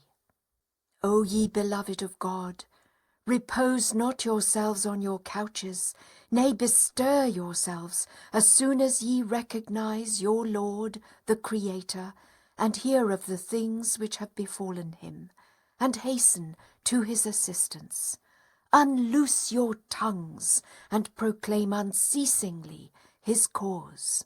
This shall be better for you than all the treasures of the past and of the future, if ye be of them that comprehend this truth. I swear by him who is the truth, ere long will God adorn the beginning of the book of existence with the mention of his loved ones, who have suffered tribulation in his path, and journeyed through the countries in his name, and for his praise. Whoso hath attained their presence will glory in their meeting, and all that dwell in every land will be illumined by their memory. Vie ye with each other in the service of God and of his cause. This is indeed what profiteth you in this world and in that which is to come. Your Lord, the God of mercy, is the all-informed, the all-knowing. Grieve not at the things ye witness in this day. The day shall come whereon the tongues of the nations will proclaim, the earth is God's, the Almighty, the single, the incomparable, the all-knowing. Blessed is the spot, and the house, and the place, and the city, and the heart, and the mountain, and the refuge, and the cave, and the valley, and the land, and the sea, and the island, and the meadow, where mention of God hath been made, and his praise glorified. The movement itself from place to place, when undertaken for the sake of God, hath always exerted and can now exert its influence in the world. In the books of old, the station of them that have voyaged far and near in order to guide the servants of God hath been set forth and written down. I swear by God, so great are the things ordained for the steadfast, that were they so much as the eye of a needle to be disclosed, all who are in heaven and on earth would be dumbfounded, except such as God, the Lord of all worlds, hath willed to exempt. I swear by God, that which hath been destined for him who aideth my cause, excelleth the treasures of the earth. Whoso openeth his lips in this day, and maketh mention of the name of his Lord, the hosts of divine inspiration shall descend upon him from the heaven of my name, the all-knowing, the all-wise. On him shall also descend the concourse on high, each bearing aloft a chalice of pure light. Thus hath it been foreordained in the realm of God's revelation, by the behest of him who is the all-glorious, the most powerful. By the righteousness of him who in this day crieth within the inmost heart of all created things, God, there is none other God besides me. If any man were to arise to defend in his writings the cause of God against its assailants, such a man, however inconsiderable his share, shall be so honoured in the world to come that the concourse on high would envy his glory. No pen can depict the loftiness of his station, neither can any tongue describe its splendour. Please God, ye may all be strengthened to carry out that which is the will of God, and may be graciously assisted to appreciate the rank conferred upon such of his loved ones as have arisen to serve him and magnify his name. Upon them be the glory of God, the glory of all that is in the heavens and all that is on earth, and the glory of the inmates of the most exalted paradise, the heaven of heavens. O people of Baha, that there is none to rival you is a sign of mercy. Quaff ye of the cup of bounty, the wine of immortality, despite them that have repudiated God, the Lord of names and Maker of the heavens. I swear by the one true God, this is the day of those who have detached themselves from all but him, the day of those who have recognized his unity, the day whereon God createth with the hands of his power divine beings and imperishable essences, every one of whom will cast the world and all that is therein behind him, and will wax so steadfast in the cause of God that every wise and understanding heart will marvel. There lay concealed within the holy veil and prepared for the service of God a company of his chosen ones, who shall be manifested unto men, who shall aid his cause, who shall be afraid of no one, though the entire human race rise up and war against them. These are the ones who before the gaze of the dwellers on earth and the denizens of heaven shall arise, and shouting aloud acclaim the name of the Almighty, and summon the children of men to the path of God, the all-glorious, the all-praised. The day is approaching when God will have, by an act of his will, raised up a race of men, the nature of which is inscrutable to all save God, the all-powerful, the self-subsisting. He will, ere long, out of the bosom of power, draw forth the hands of ascendancy and might, hands who will arise to win victory for this youth, and who will purge mankind from the defilement of the outcast and the ungodly. These hands will gird up their loins to champion the faith of God, and will, in my name the self-subsistent, the mighty, subdue the peoples and kindreds of the earth. They will enter the cities and will inspire with fear the hearts of all their inhabitants. Such are the evidences of the might of God. How fearful, how vehement is his might. One more word in conclusion. Among some of the most momentous and thought-provoking pronouncements ever made by Abdu'l-Baha in the course of his epoch-making travels in the North American continent are the following. May this American democracy be the first nation to establish the foundation of international agreement. May it be the first nation to proclaim the unity of mankind. May it be the first to unfurl the standard of the most great peace. And again, the American people are indeed worthy of being the first to build the tabernacle of the great peace and proclaim the oneness of mankind. For America hath developed powers and capacities greater and more wonderful than other nations. The American nation is equipped and empowered to accomplish that which will adorn the pages of history, to become the envy of the world and be blessed in both the East and the West for the triumph of its people. The American continent gives signs and evidences of very great advancement. Its future is even more promising, for its influence and illumination are far-reaching. It will lead all nations spiritually. The destiny of America.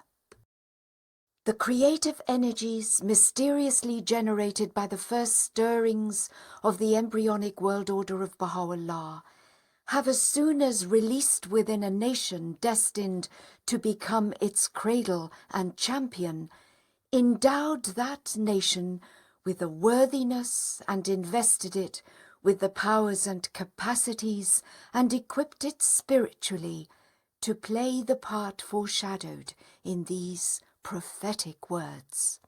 The potencies which this God-given mission has infused into its people are on the one hand beginning to be manifested through the conscious efforts and the nationwide accomplishments in both the teaching and administrative spheres of Bahá'í activity of the organized community of the followers of Baha'u'llah in the North American continent.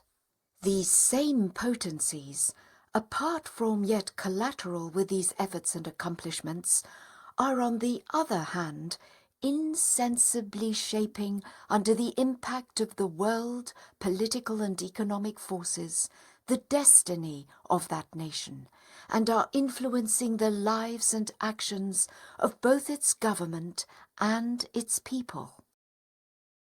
To the efforts and accomplishments of those who, aware of the revelation of Baha'u'llah, are now laboring in that continent, to their present and future course of activity, I have in the foregoing pages sufficiently referred.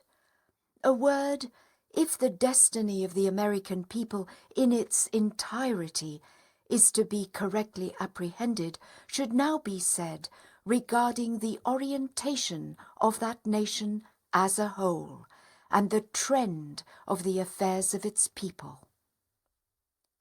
For no matter how ignorant of the source from which those directing energies proceed, and however slow and laborious the process, it is becoming increasingly evident that the nation as a whole, whether through the agency of its government or otherwise, is gravitating under the influence of forces that it can neither comprehend nor control, towards such associations and policies wherein, as indicated by Abdu'l-Baha, her true destiny must lie. Both the community of the American believers, who are aware of that source, and the great mass of their countrymen, who have not as yet recognized the hand that directs their destiny, are contributing each in its own way to the realization of the hopes and the fulfillment of the promises voiced in the above-quoted words of Abdu'l-Baha. The world is moving on. Its events are unfolding ominously and with bewildering rapidity. The whirlwind of its passions is swift and alarmingly violent. The new world is being insensibly drawn into its vortex.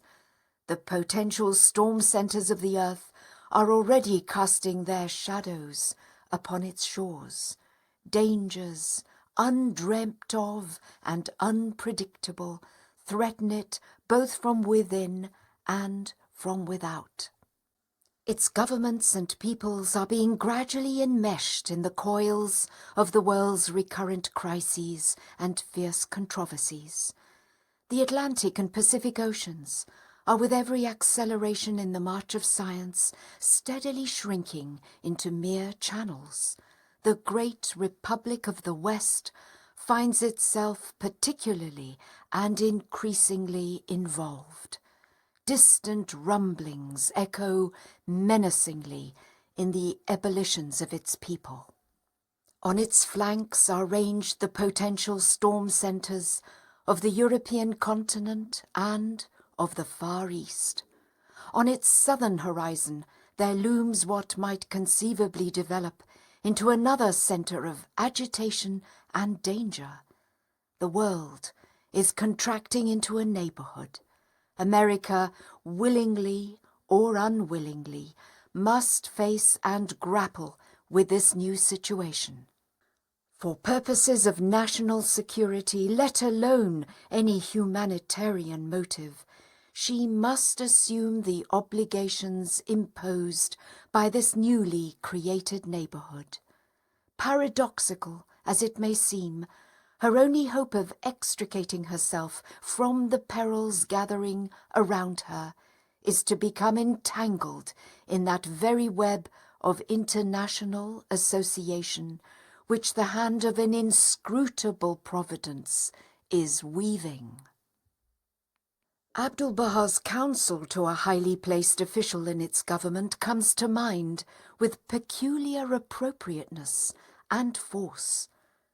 You can best serve your country if you strive in your capacity as a citizen of the world to assist in the eventual application of the principle of federalism underlying the government of your own country to the relationships now existing between the peoples and nations of the world. The ideals that fired the imagination of America's tragically unappreciated president, whose high endeavors, however much nullified by a visionless generation, Abdu'l-Baha, through his own pen, acclaimed as signalizing the dawn of the most great peace, though now lying in the dust, bitterly reproach a heedless generation for having so cruelly abandoned them. That the world is beset with perils, that dangers are now accumulating and are actually threatening the American nation, no clear-eyed observer can possibly deny. The earth is now transformed into an armed camp. As much as 50 million men are either under arms or in reserve. No less than the sum of £3 billion is being spent in 1 year on its armaments. The light of religion is dimmed and moral authority disintegrating. The nations of the world have, for the most part, fallen a prey to battling ideologies that threaten to disrupt the very foundations of their dearly won political unity. Agitated multitudes in these countries seethe with discontent, are armed to the teeth, are stampeded with fear, and groan beneath the yoke of tribulations engendered by political strife, racial fanaticism, national hatreds, and religious animosities. The winds of despair, Baha'u'llah has unmistakably affirmed, are alas blowing from every direction, and the strife that divides and afflicts the human race is daily increasing. The signs of impending convulsions and chaos can now be discerned. The ills, Abdu'l-Baha, writing as far back as 2 decades ago, has prophesied, from which the world now suffers, will multiply. The gloom which envelops it will deepen. The Balkans will remain discontented. Its restlessness will increase. The vanquished powers will continue to agitate. They will resort to every measure that may rekindle the flame of war. Movements, newly born and worldwide in their range, will exert their utmost for the advancement of their designs. The movement of the left will acquire great importance. Its influence will spread. As to the American nation itself, the voice of its own president, emphatic and clear, warns his people that a possible attack upon their country has been brought infinitely closer by the development of aircraft and by other factors. Its Secretary of State, addressing at a recent conference the assembled representatives of all the American republics, utters no less ominous a warning. These resurgent forces loom threateningly throughout the world. Their ominous shadow falls athwart our own hemisphere. As to its press, the same note of warning and of alarm at an approaching danger is struck. We must be prepared to defend ourselves both from within and without. Our defensive frontier is long. It reaches from Alaska's Point Barrow to Cape Horn and ranges the Atlantic and the Pacific. When or where Europe's and Asia's aggressors may strike at us, no one can say. It could be anywhere, any time. We have no option save to go armed ourselves. We must mount vigilant guard over the Western Hemisphere. The distance that the American nation has travelled since its formal and categoric repudiation of the Wilsonian ideal, the changes that have unexpectedly overtaken it in recent years, the direction in which world events are moving with their inevitable impact on the policies and the economy of that nation, are to every Bahá'í observer viewing the developments in the international situation in the light of the prophecies of both Baha'u'llah and Abdu'l-Baha, most significant and highly instructive and encouraging. To trace the exact course which in these troubled times and pregnant years this nation will follow would be impossible. We can only, judging from the direction its affairs are now taking, anticipate the course she will most likely choose to pursue in her relationships with both the republics of America and the countries of the remaining continents.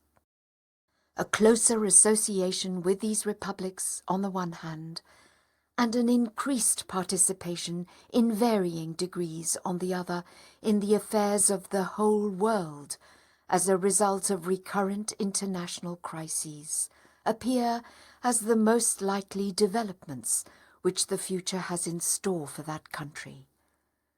Delays must inevitably arise. Setbacks must be suffered in the course of that country's evolution towards its ultimate destiny. Nothing, however, can alter eventually that course ordained for it by the unerring pen of Abdu'l-Baha. Its federal unity having already been achieved and its internal institutions consolidated, a stage that marked its coming of age as a political entity, its further evolution as a member of the family of nations must, under circumstances that cannot at present be visualized, steadily continue. Such an evolution must persist until such time when that nation will, through the active and decisive part it will have played in the organization and the peaceful settlement of the affairs of mankind, have attained the plenitude of its powers and functions as an outstanding member and component part of a federated world. The immediate future must, as a result of this steady, this gradual and inevitable absorption in the manifold perplexities and problems afflicting humanity, be dark and oppressive for that nation. The world-shaking ordeal which Baha'u'llah, as quoted in the foregoing pages, has so graphically prophesied, may find it swept to an unprecedented degree into its vortex.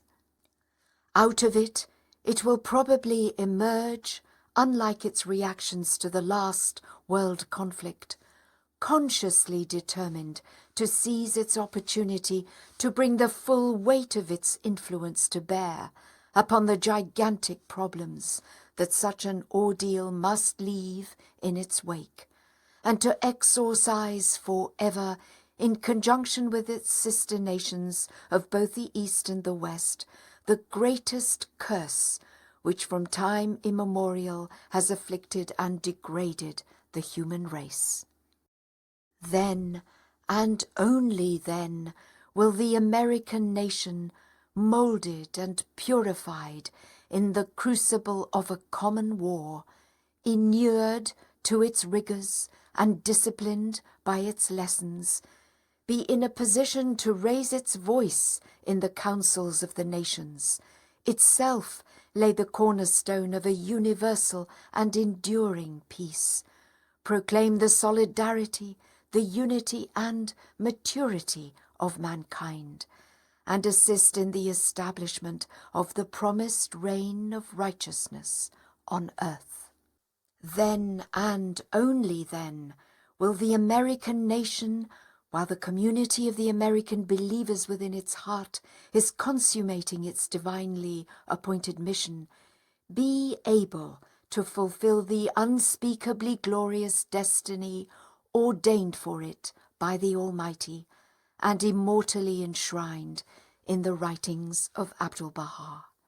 Then, and only then, will the American nation accomplish that which will adorn the pages of history, become the envy of the world, and be blessed in both the East and the West. Shoghi, December 25th, 1938.